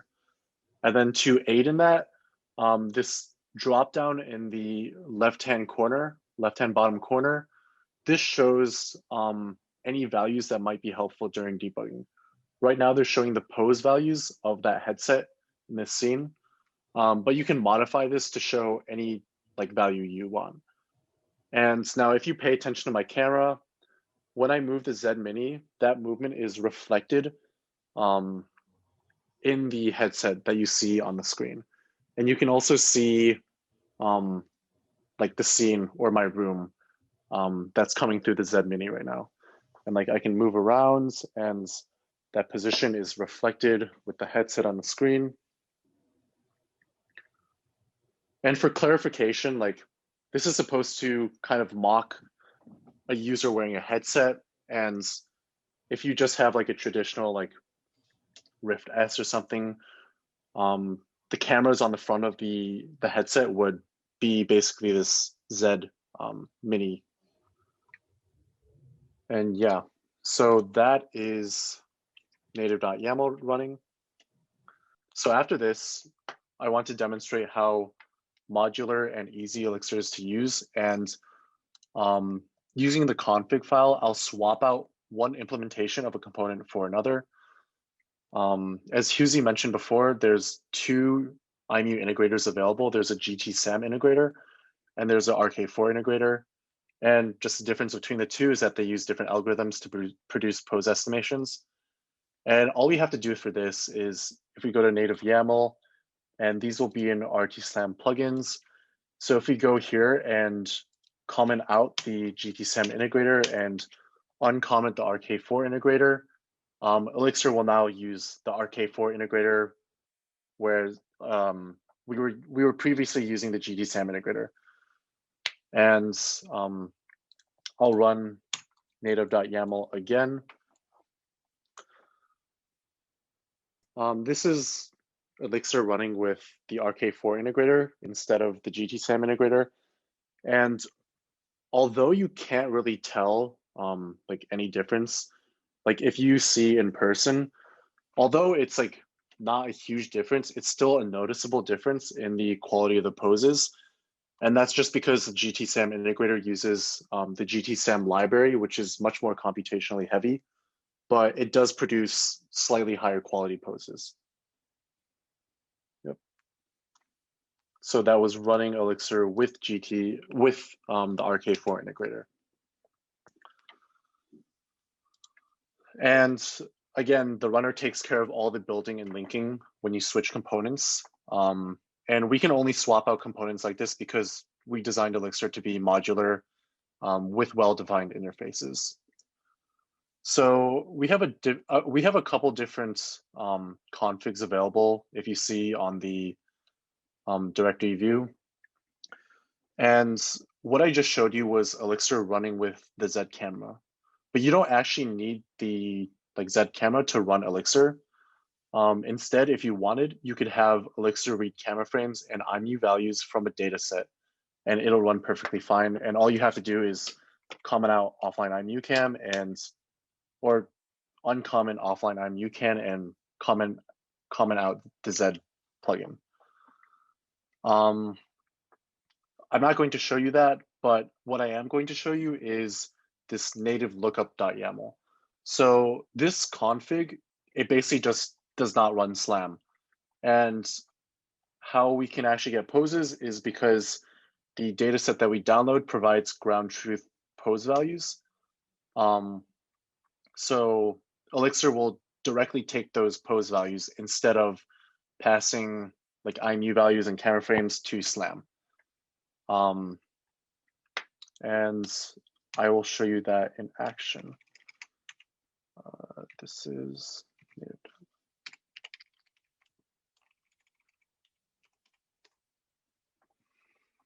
And so this is the UROC data set that it's running right now. So that's just like a drone that's the data set is of a drone that's like flying around in a room.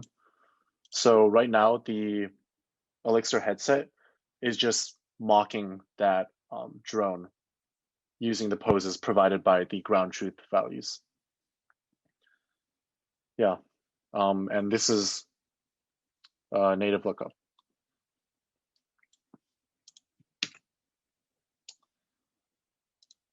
And then now that I've showed you how to build and run ILLIXR, I'll show you how a researcher would go about writing their own plugin to run inside of ILLIXR. So earlier in the presentation, Huzi went over like there's a couple ways data can flow throughout the XR pipeline. And so there's like synchronous data and asynchronous data. And there's three main ways of writing plugins within ILLIXR that allow you to perform like each of these data flow types. The first plugin is a periodically scheduled plugin, such as like the Z camera. The camera runs at a certain frequency, so you want to make sure that plugin runs at that frequency. And then there's also synchronously scheduled plugins, such as SLAM. So whenever we get a new camera frame from like the camera, we want to make SLAM run and produce a pose. So that would be synchronously scheduled with data arriving from the camera. And then there's also services, which are not really like plugins that run periodically, but they're more like function calls. And an example of this would be Postprediction. So when a plugin needs to predict a pose for a certain time, it'll call a postpredict function. And this is called a service within ILLIXR. So the first thing I'm going to show you is the camera, like the Z code, the Z plugin. So we have this thing called switchboard, and it's the main interface that ties everything together within ILLIXR. Huzi briefly mentioned it, and like he said, it facilitates a pub submodel that allows plugins within Elixir to communicate with each other. If you take a look at the constructor of this plugin, so line 142. So in this constructor, there's like a bunch of stuff being initialized. But if you take your focus to line 142, how Switchboard works is plugins can subscribe or publish to named event streams. So the name of this event stream is just IMU_cam. So another plugin can subscribe to this event stream and it'll read data that gets pushed in this plugin. So the constructor sets up this variable which contains like this event stream. And then if we go down to this P1 iteration function, we can see line 204, data is being pushed to this event stream. And I'll show you where this data is being used. But before that, I first want to go over like what exactly these P should skip and what P1 iteration does. So P1 iteration or P should skip tells the main runtime when the plugin should be executed or when the plugin should relinquish execution to another part of the system. So every so often the runtime will check if this plugin should be run, and this function will tell the runtime whether P1 iteration should be executed. So from that, you should gather that P1 iteration contains all the logic that kind of gets the camera frame from the Z and passes it through the ILLIXR system. And as I mentioned, it pushes the data through the named event stream with this put function. So next I'll show you a synchronously scheduled plugin. And also that plugin is the consumer of this camera frame. So this is our SLAM, which is Chimera. And if you look at lines 69 to 71, this is what you have to call in order to schedule a plugin synchronously. So when the Z plugin pushes data to this named event stream, as you see, it's like the same name as what we saw in Z. So when new data is pushed to this event stream, then this callback function will be called. And this callback function just contains all the logic for SLAM. And then at the very end, like data is pushed from SLAM to like another named event stream, which we can see is created in the constructor, and that has the name of IMU integrator input. So next I'll show you Postprediction, which is an example of a service.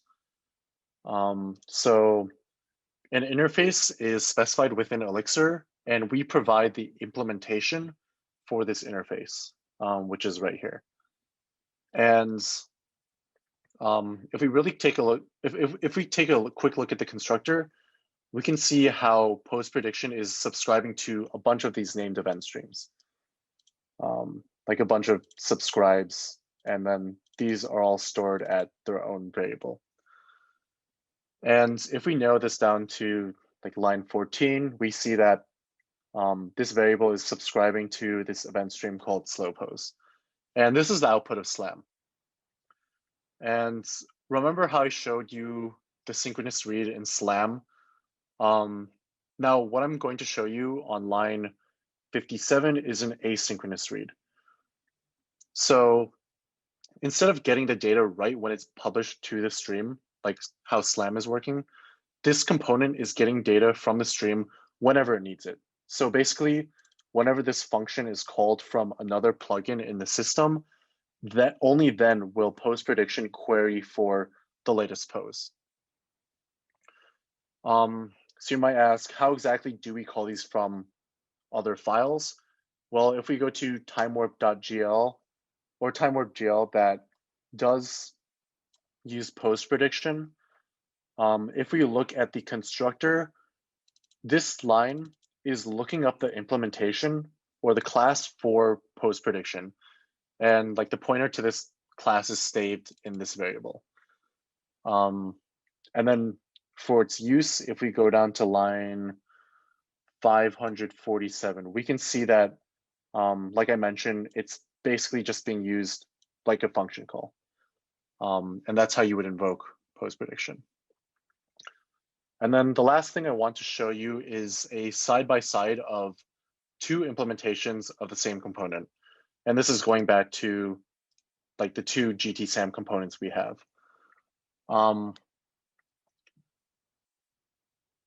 Now, if I hide all the main logic between these two components like I have already, we can see that the interfaces for these two components are identical, like completely identical. Let me zoom out a bit so you can see. Like if you look at the constructors of these two files, this left file is the GTSAM integrator, the right file is the RK4 integrator. So if you look, they're both subscribing to the same exact event streams, and they're also publishing to the same exact event stream. So like these interfaces are the same, but if we open up P1 iteration, you can see that these functions are also very similar. So like where's the logic between, like the logic difference? Well, that lies in propagate IMU values. So how these functions define these two, or how these two files define these functions are different. And in these functions, that's where the logic for like the GTSAM integrator lies and the RK4 integrator lies. And now what does this really mean for you as a researcher or developer that is, if you want to like run your own slammer algorithm for an XR runtime or your own Timewarp algorithm, all you have to do is copy one of the existing plugins that we have and change the internal logic. And then if you need any more like sources of data, you just add those event streams in the constructor and you're done. Again, this is only possible for because of how modular ILLIXR is and its well-defined interfaces. And that concludes my part. This was ILLIXR running applications with our own lightweight custom interface. Hi, everyone. My name is Yihan Pang, and I'm a first-year PhD student at Professor Sarita's group. Today, I will show you how ILLIXR interact with the OpenXR app built by the open source game engine Godot through the OpenXR runtime Monado. Let's start by taking a look at the Monado source code. As we look at the Monado's driver directory, we see that in Monado, ILLIXR is implemented as a head driver and respond to Monado as a head-mounted display that will be used to capture OpenXR queries and events from Monado state tracker. When we run an OpenXR application, the ILLIXR runtime is loaded as a shared library, which subsequently runs all the ILLIXR plugins that the application needs. With the latest version of ILLIXR, downloading and installing Monado can be handled by the ILLIXR runner. If we look at the configuration file that uses Monado with ILLIXR,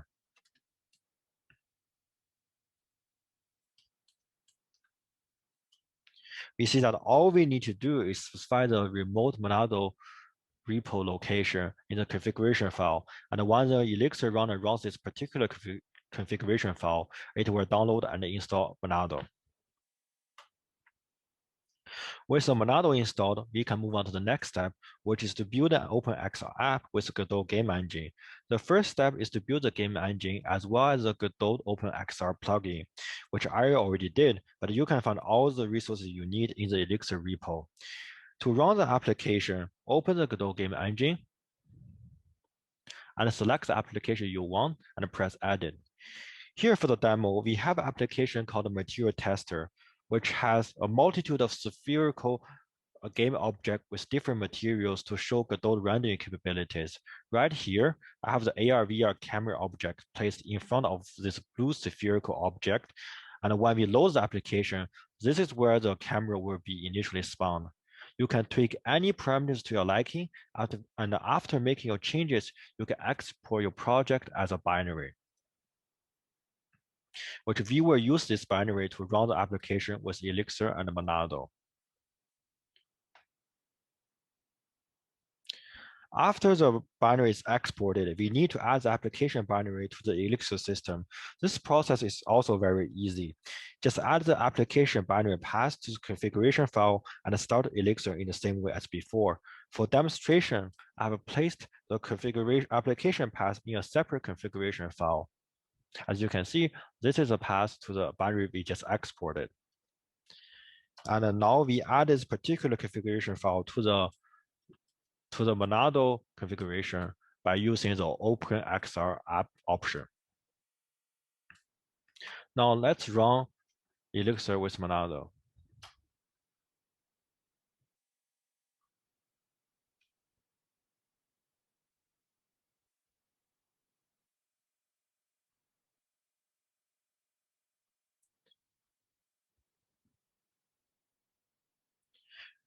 Running the OpenXR application brings out the head-mounted display view where the ILLIXR system is running in the background with a live camera in my hand.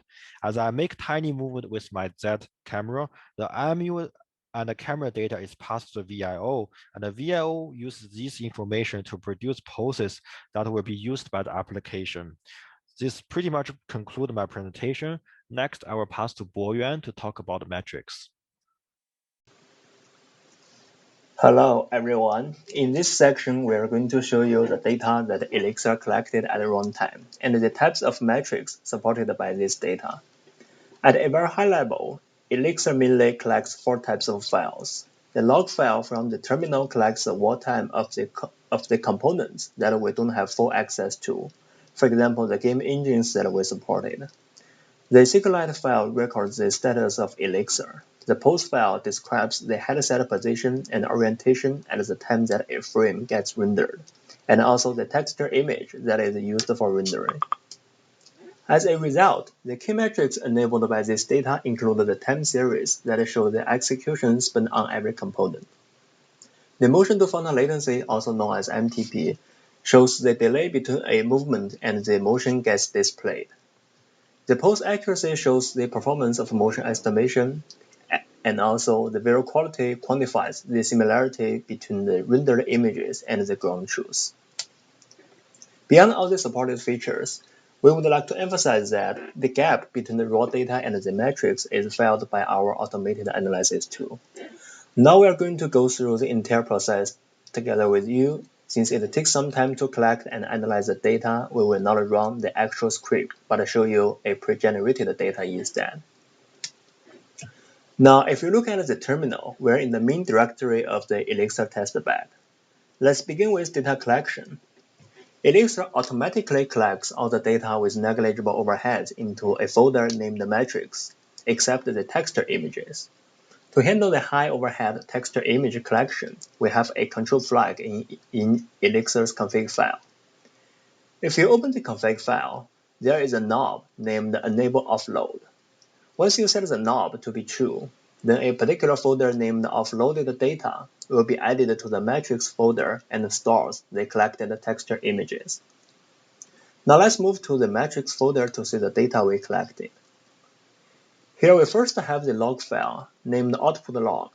If we open this file, each line here shows the wartime on a variety of components.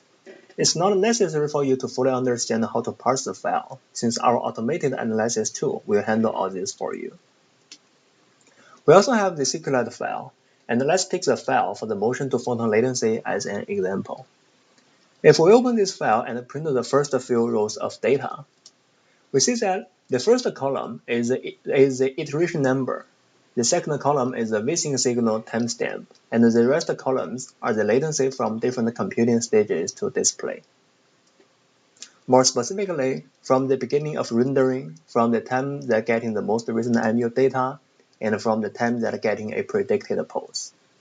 You see that once the rendering gets started, we can still use the most recent MU data and the predicted pose to mitigate the MTP latency. And if you look at the data in the last and the second last column, we're actually able to reduce the MTP by an order of magnitude. Now let's take a look at the offloaded data. Here we have the texture images together with the pose data that is used to warp the image. If we open a pose file, we have the timestamp and the corresponding position and rotation values. If we open an image file, we see this is how a texture image typically looks like. Once the ILLIXR finishes one round of execution, we can move to the automatic analysis tool. Now we are in the folder with both the tool and the collected data. The data here is identical to the metrics folder. On the right side of the slides, we show the directory structure of our automated analysis tool. Each trial means the data collected after the running of ILLIXR. And the only thing you need to do is to run the tool in the folder named ILLIXR analysis, using a single line command as simple as python min space run. Trial 1 and trial 2 here are just the dummy name of the collected data sequences. We will use the metrics desktop sponsor to show you the sample output of the automated analysis tool. Time series and MTP are generated by parsing and plotting the log and SQLite files. At the end execution of the analysis tool, a file named wartime duration.pdf is generated in the trial folder. We show a sample image here, where the x-axis is the time in seconds after the program gets started. The y-axis is the wartime duration in milliseconds attributed to critical components like SLAM, IMU, and application. Similarly, we show a figure about the MTP in the y-axis and the frame number in the x-axis to demonstrate the MTP variation across the entire sequence. Let's move on to the pose. We now have the collected pose in the folder named offloaded data, and a qualitative result we have is to plot the trajectory in the XY plane together with the ground truth. Here the x and y axes are in meter, and the overlapped two curves show that ILLIXR is able to provide good pose data. A quantitative result can be generated by computing the absolute translation error and the relative rotation error of the estimated poses against the ground truth. ILLIXR is able to provide you these error numbers shown in the following table for your further research or evaluation. As an end-to-end extended reality test bed, the visual quality is the most critical part. ILLIXR now supports the widely adopted image quality assessment metrics such as SSIM and FLIP, and one can easily integrate their own metrics. Since the warped images is expected to finish as close as possible to the next vsync signal, it is challenging to collect the displayed image at runtime with negligible overhead. Alternatively, we collect the rendered image and pose at runtime, and use an offline time warp to generate the displayed image. The warped images are then consumed together with the ground truth data by quality evaluating algorithms such as SSIM and FLIP. Now let's see how ILLIXR supports this process. Once you run the analysis tool, the offline time warp will generate a folder named warped data. And here we show the comparison between a collected image and a warped image in the slides. Each image in this folder is identical to what gets displayed, since we basically redo what happened at runtime. Our analysis tool will evaluate the image quality of the warped images against the ground truth frame by frame. And here we show a warped ground truth on the left and a warped image on the right. While ILLIXR is proved to generate good pose estimation, a slight difference in the pose still reflects the apparent difference in the warped images. For example, the angle of view in the ground truth is more towards the left, while the other is not. The image quality assessment algorithm then works on these images and generates a folder named image quality. Within this folder, we have the results for different algorithms. The primary goal of the quality assessment algorithm is to yield the score. The file named score.txt records the SSIM or FLIP value for every frame. If we open a sample score file, you can see that the first few lines describe the basic statistic information of the entire data sequence, and each line here is the score value for every single frame.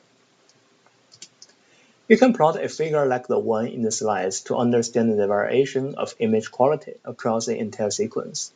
You see, there are many peaks and valleys, and ILLIXR supports you to visually check the difference against the ground truth data through a disparity map. The maps are stored in the folder named disparity map, and each map is named by the index of the warped images. Here we show a sample image in the center of the slides, where the darker region means the disparity and vice versa. You can further dive into the disparity map corresponding to each peak and valley of the SSIM or flip scores. We show 3 sample maps with different SSIM values, and the map with a lower value has more dark regions. In summary, ILLIXR is able to collect the necessary data at runtime, which are then translated to a set of critical and meaningful metrics for further study. ILLIXR collects and processes the data through an automatic analysis tool. The entire procedure is easy to use. Next, Ying will demonstrate how to run a standalone component in ILLIXR. Hello everyone, my name is Ying Jing. What we have seen so far is ILLIXR running as a whole system. However, you can also run ILLIXR standalone components. For example, computer architects and system engineers can use a standalone component to design the corresponding accelerators. Today I'm going to demonstrate 2 ILLIXR standalone components. First, the SLAM algorithm, OpenVINS, which is a CPU component. Second, the eye tracking algorithm, RITNet, which is a GPU component. So first, OpenVINS. If you check our GitHub repo, you can notice files like ILLIXR instructions.md. In these files, we teach you how to build and run ILLIXR standalone components. We have commands like these ones. So here I have the command in my terminal.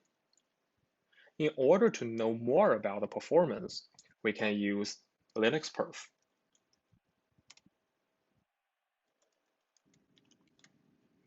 Let's start it now. We set the runtime to 60 seconds. Due to the time constraint, I'm gonna kill it now. Okay, so from ILLIXR, we can see the CPU utilization, the clock frequency, the branch misses, etc. You may notice that there are some failure messages at the start of this demonstration. This is because the SLAM algorithm wasn't initialized yet. So after the initialization, everything is good. Now let's move on to the RITNet. Okay, so RITNet is a Python program. In order to know the GPU utilization, we can use the NVIDIA profiler.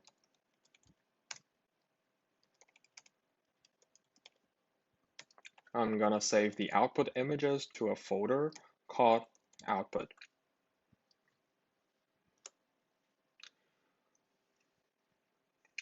So due to the time constraint, I'm only processing 20 images here. RITNet is a deep neural network, so most of the time was spent on the convolution parts and also image copying. Now let's have a look at this output directory.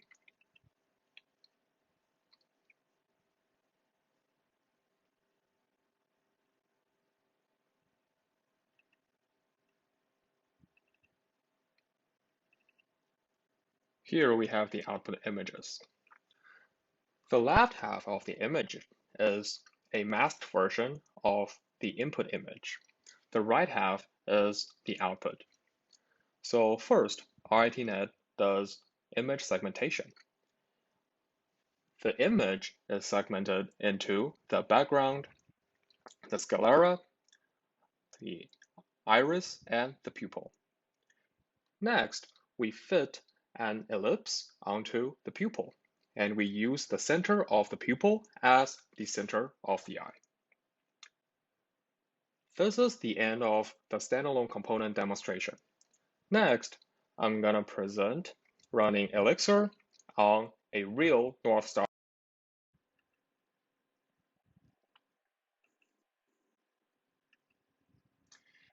Here we have 4 images of our North Star headset from the front, top, back, and the left.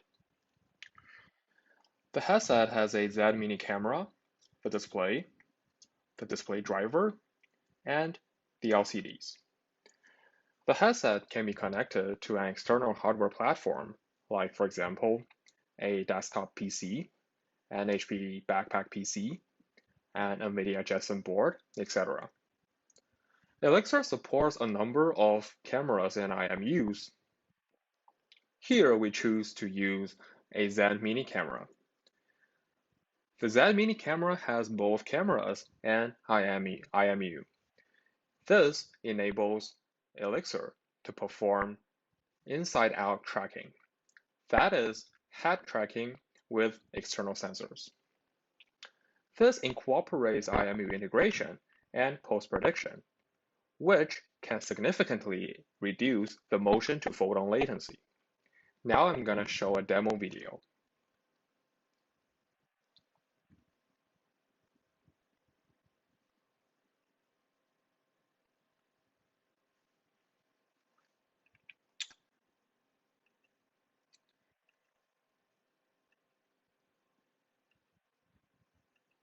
Here, one of my colleagues is using the headset with an HP backpack PC. This means that you can carry the headset to anywhere you want.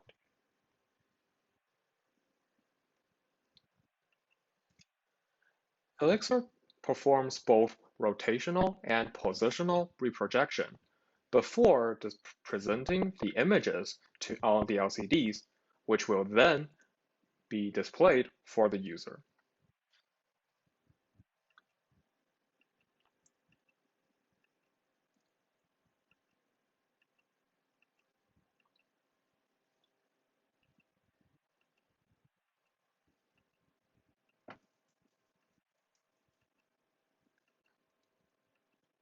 Here we have an AR application example.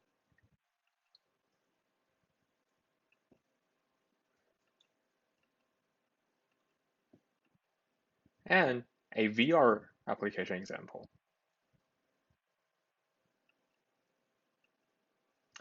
We show the user movement and the display side by side. This demonstrates the robustness of tracking and the smoothness of our system.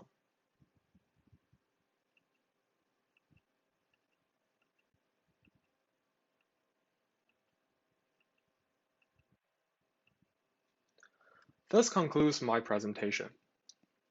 So now we're going to have a break. We'll come back later to discuss the results, the ongoing research, and the development.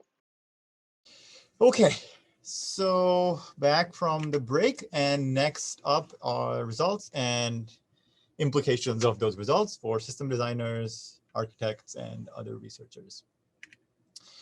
So very quickly, the configuration that we used was actually one configuration out of a extremely large design space. So once you consider that the number of components that you have, and then the number of knobs that you have for each component, and then also system level knobs, such as what should be your final display resolution, your frame rate, your field of view, how fast should the camera or the IMU be running, what should the audio bitrate be, and so on.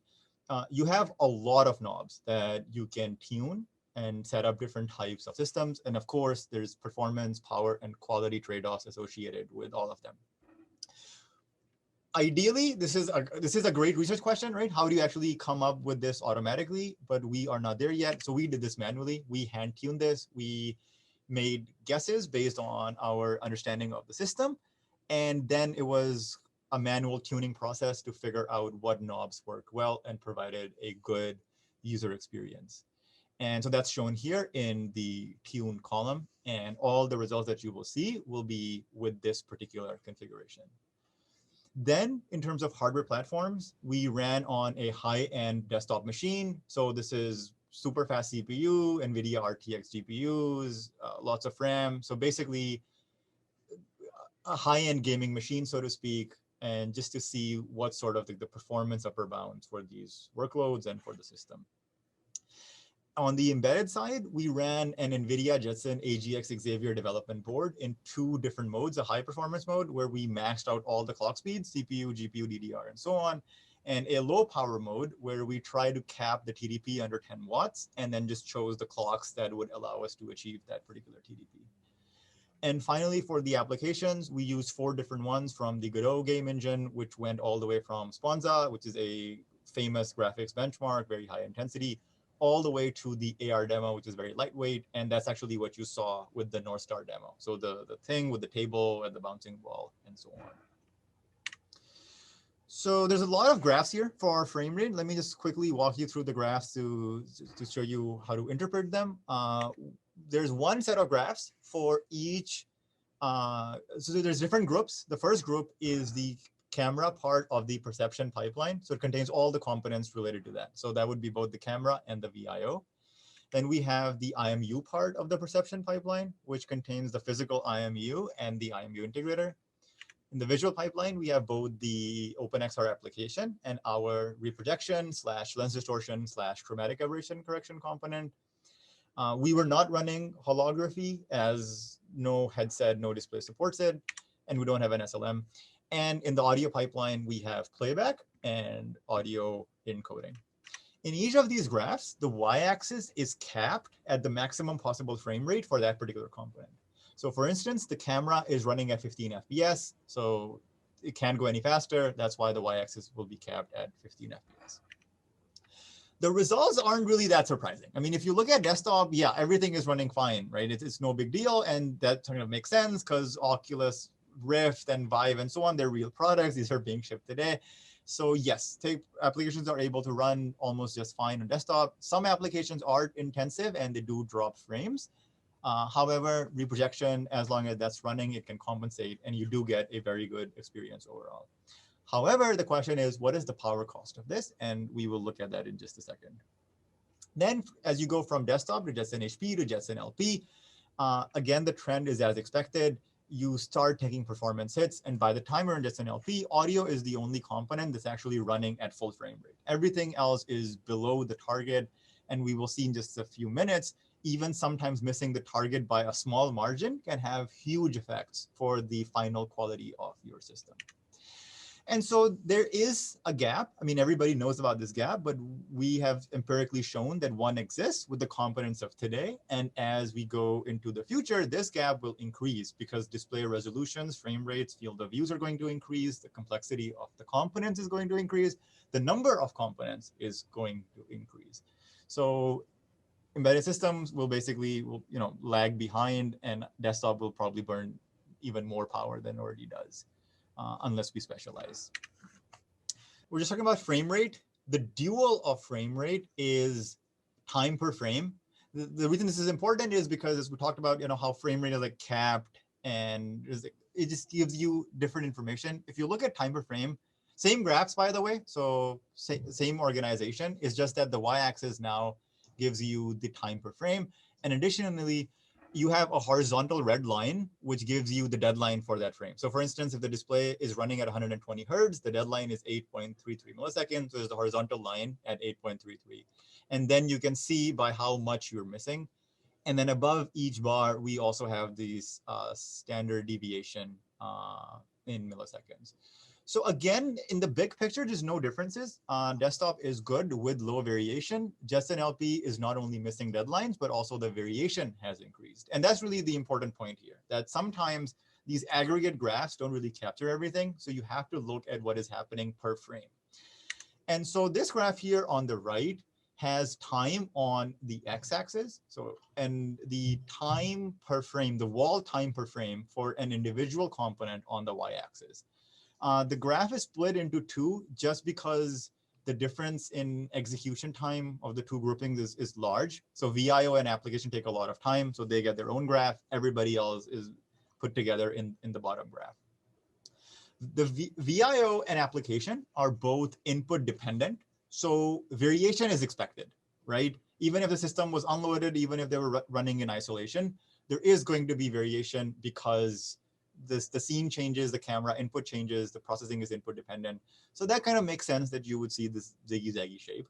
But everything else in the bottom graph is input independent. The processing that the integrator does or reprojection does and so on is not dependent on the exact values of the input. They're only dependent on the size, right? But that's fixed and in our system.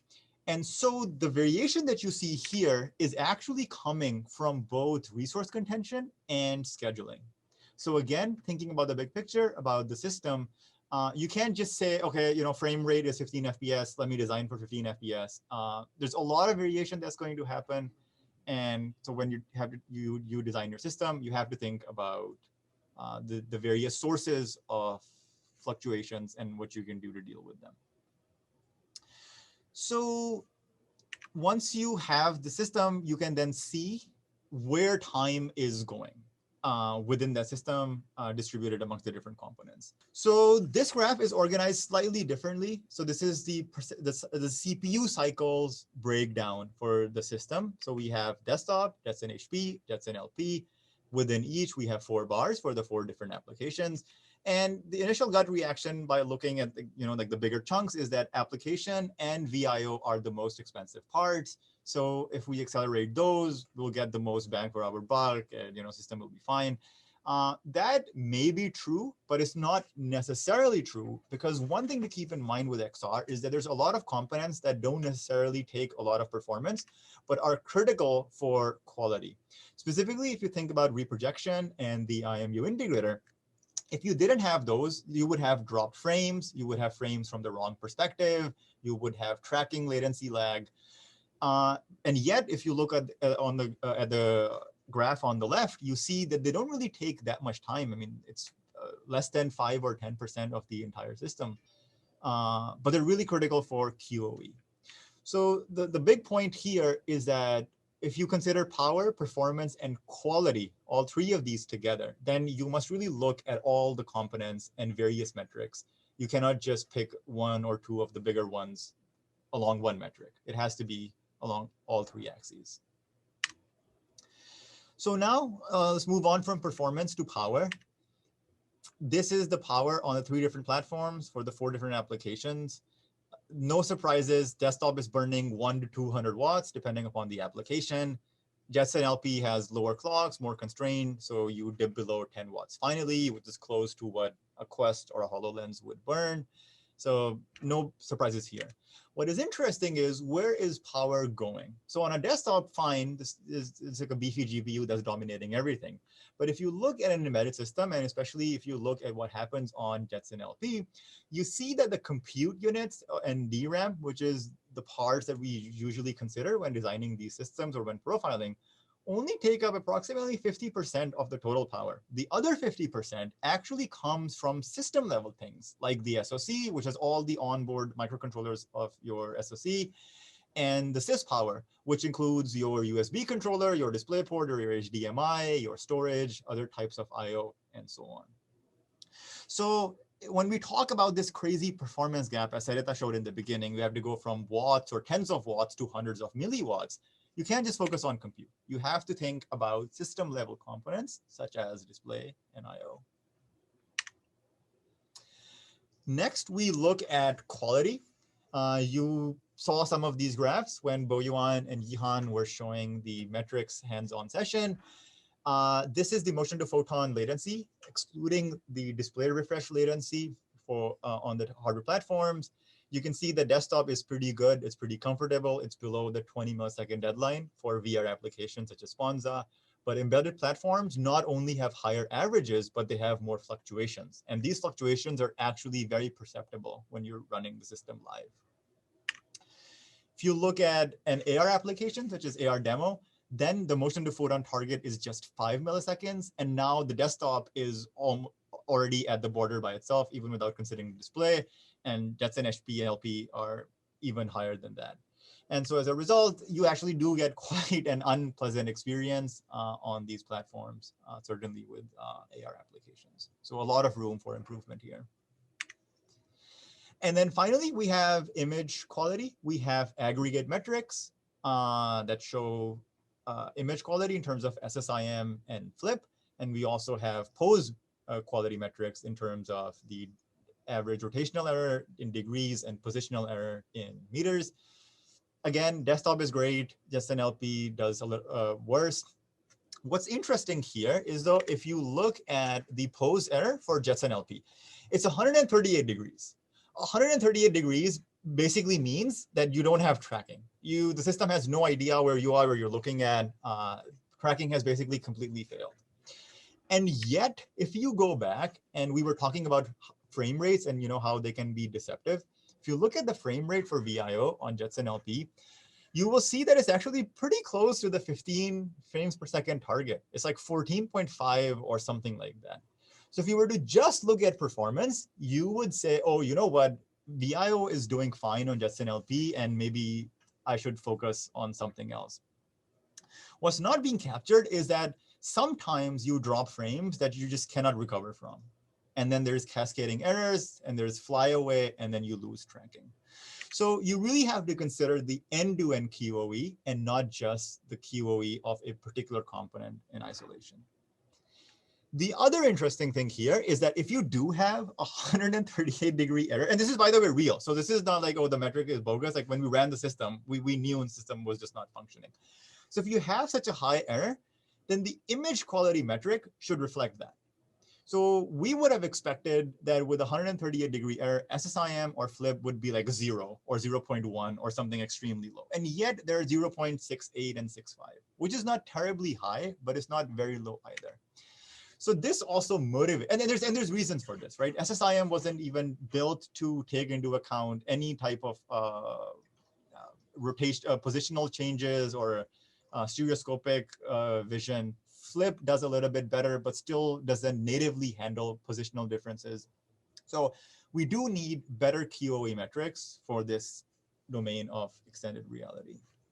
So moving on from image quality, just to quickly summarize the different results that we have seen at the system level, we saw a power performance QoE gap, which motivates specialization throughout the stack. So hardware, software, everything else in between, the entire system. We looked at how no individual component dominates all metrics, right? Could be high in performance, but maybe not so high for quality, vice versa. So we must look at the entire system together. We looked at how system level power, a system level view of power is important. You can't just focus on DRAM and compute units. We saw significant variability, which brings up the question of how do you partition, allocate, and schedule these resources in real time with QoE constraints. And we also saw how looking at individual components and isolation doesn't always capture, often maybe doesn't capture what the final system is going to do. So you must look at the entire system when making these quality of experience trade-offs. So all of this was at the system level, but as you saw in the hands-on session, as Ying showed, we can run individual components by themselves. There's a lot of analysis to be done there, and we did that. And we found very interesting results. The first one was that there's significant diversity at the microarchitectural level in the different components. They vary in their IPCs and how they actually utilize the CPUs. And second, if you look at the task breakdowns, you see even more diversity. So here are the different components that exist in ILLIXR today, broken down by their tasks and the time spent in that particular task. Each task is fairly high level here. This is an algorithmic task, so it'll probably have 4 to 5 or 6 subtasks. So if you think in terms of tasks, there's 27, probably 50 to 60 subtasks. So that's a lot of accelerators, right, if you think about it. And no task dominates. I mean, in some, there's maybe ambisonic encoding has a high percentage, but it's not like there's a task which is taking 90, 95% of the entire component. There's a lot of diversity in the system. And this is not just diversity in terms of, using different words or different higher level algorithms for the tasks. This is diversity in terms of actual low level, both compute and memory patterns and primitives. So this table here shows the breakdown for open bins. So you can see the different tasks. And then in the middle, you can actually see the different compute patterns that exist inside the system. And you can actually also see the memory patterns. And you can see that there are dense accesses and sparse accesses, regular and irregular. There's famous stuff like GEMS, but there's also other stuff like histogram and ransack and QR decomposition and so on. And we actually did this for everything.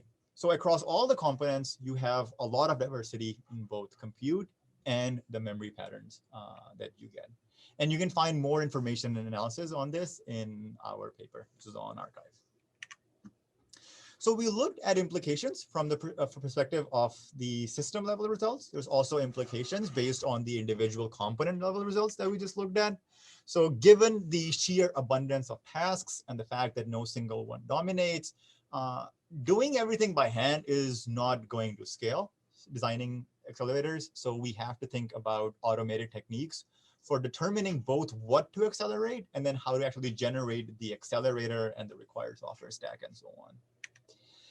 Second, it might be impractical to build a unique accelerator for everything, either because of area constraints, right? If you want to stay within 100 millimeters squared or so, which is about the average for modern embedded SoCs, then you can't really put 100 accelerators. And second, engineering costs are extremely high. So you have to reason about how hardware can be shared among the different components and their tasks. And given the diversity, you will need a lot of flexibility in both the on-chip memory hierarchy and the accelerator communication interface to handle the different types of compute patterns and the different types of memory access patterns. We also looked at how there are multiple choices available for each component and also how these are not even set in stone, they're in flux. So we have to think about programmable hardware. We're not talking about x86 level programmability, but programmability to a certain extent for that particular subdomain for this to be sustainable and feasible. And finally, different algorithms, different components have different QoE versus performance power profiles. So when you want to reason about approximate computing, what work should be done, what work can be skipped, it has to be end-to-end QoE, not for some small part of the component. So all of these results basically give us substantial evidence that ILLIXR provides a huge diversity of components. It's a full system, and using it, you can get some very interesting results, very interesting implications. So it's a rich playground for performing future domain-specific, XR-specific research. And now I will hand it back to Sarita, who's going to talk about what is next for ILLIXR in terms of research, the test bed, and the consortium. Okay, so next we will talk about what we are doing with ILLIXR right now, where we are going, like Josefa said. So there's 3 different aspects of the work that is happening in our group. The first one relates to research, the second relates to development, and the third relates to the consortium that we've mentioned. So just very briefly, we are doing a lot of research using ILLIXR. Many of these projects are with others, and there are others who are also using ILLIXR. Not necessarily collaborating with us, but we know they are using ILLIXR for a variety of things. So some examples of research are, like Josefa was saying, figuring out what accelerators need to be implemented or should be implemented.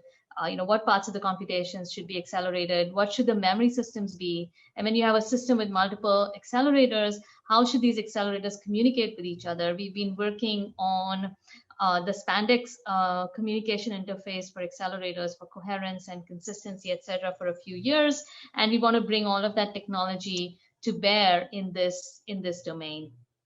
And again, having this end-to-end system provides a really unique, one-of-a-kind testbed for us to try out to see how these ideas apply and innovate on them.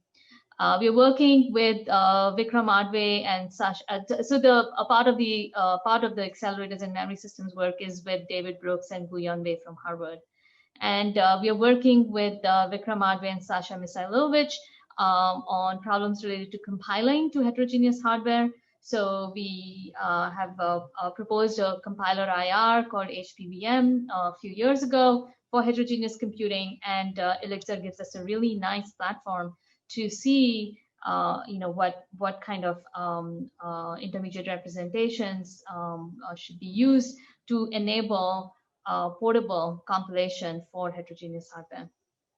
And then we're working on QoE-driven scheduling and resource management. There was a question earlier about, can I just do, the perception pipeline on one processor and audio pipeline on another? It gets far more complicated than that. We have a whole graph of things to be processed, and within each graph, within each computation, there's a further data flow graph. We are figuring out how to represent all of that and how to do the scheduling and resource management in a QoE driven way. So this is work that we are doing with Radhika Mittal and Brighton Godfrey, as well as with Vikram Adve. And then we talked in terms of all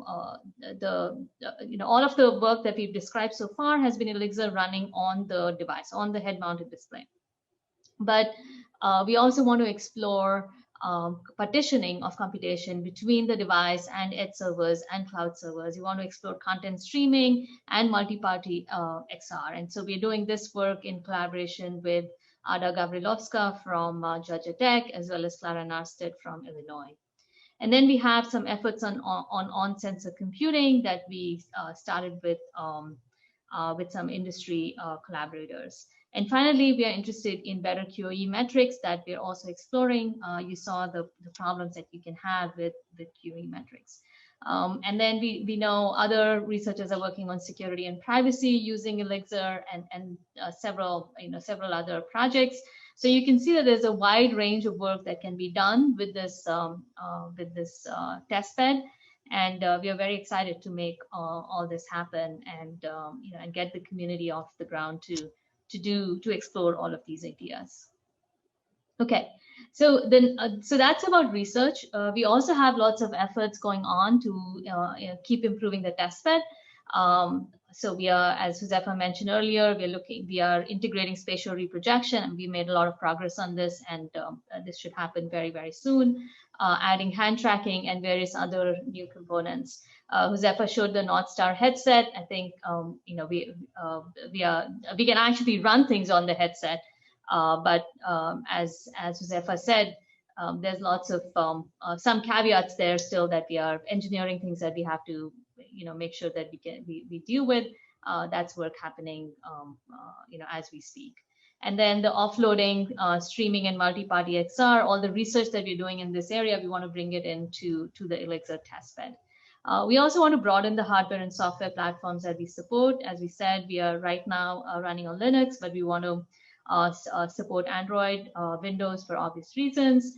We want to create and curate data sets and applications, and then incorporate all the research results that we have back into the testbed. So as you can see, this list is just things that we sort of have some handle on that we're trying to do, but there's a very, very long list of things that that we haven't even started yet, which is why we have put together this consortium.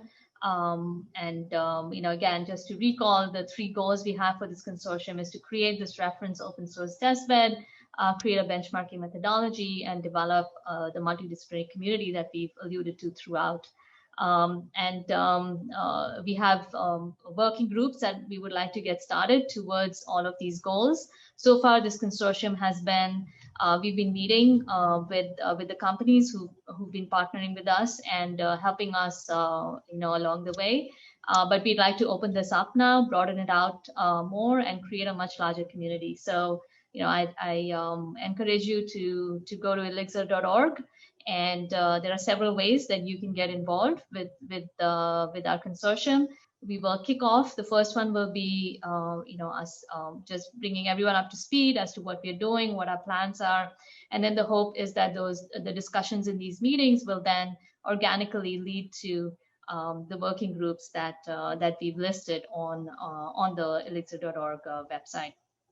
addressing all of the questions that need to be solved. We have a Discord channel right now. We have a mailing list, and then for the ones who want to be very seriously involved, you can become a member of our consortium. We can talk about, just let me know. And becoming a member means you get voting privileges, etc., for the decisions that get made. So I want to stop here. And then, of course, I mean, this is all in terms of the consortium, but the ILLIXR testbed is an open source testbed. And so anybody can contribute. Please use ILLIXR. And if you create new plugins, add to ILLIXR in any way, I hope you will contribute back. That's sort of independent of the consortium. We do have contribution guidelines, etc., that we hope we will just keep the project under control and usable.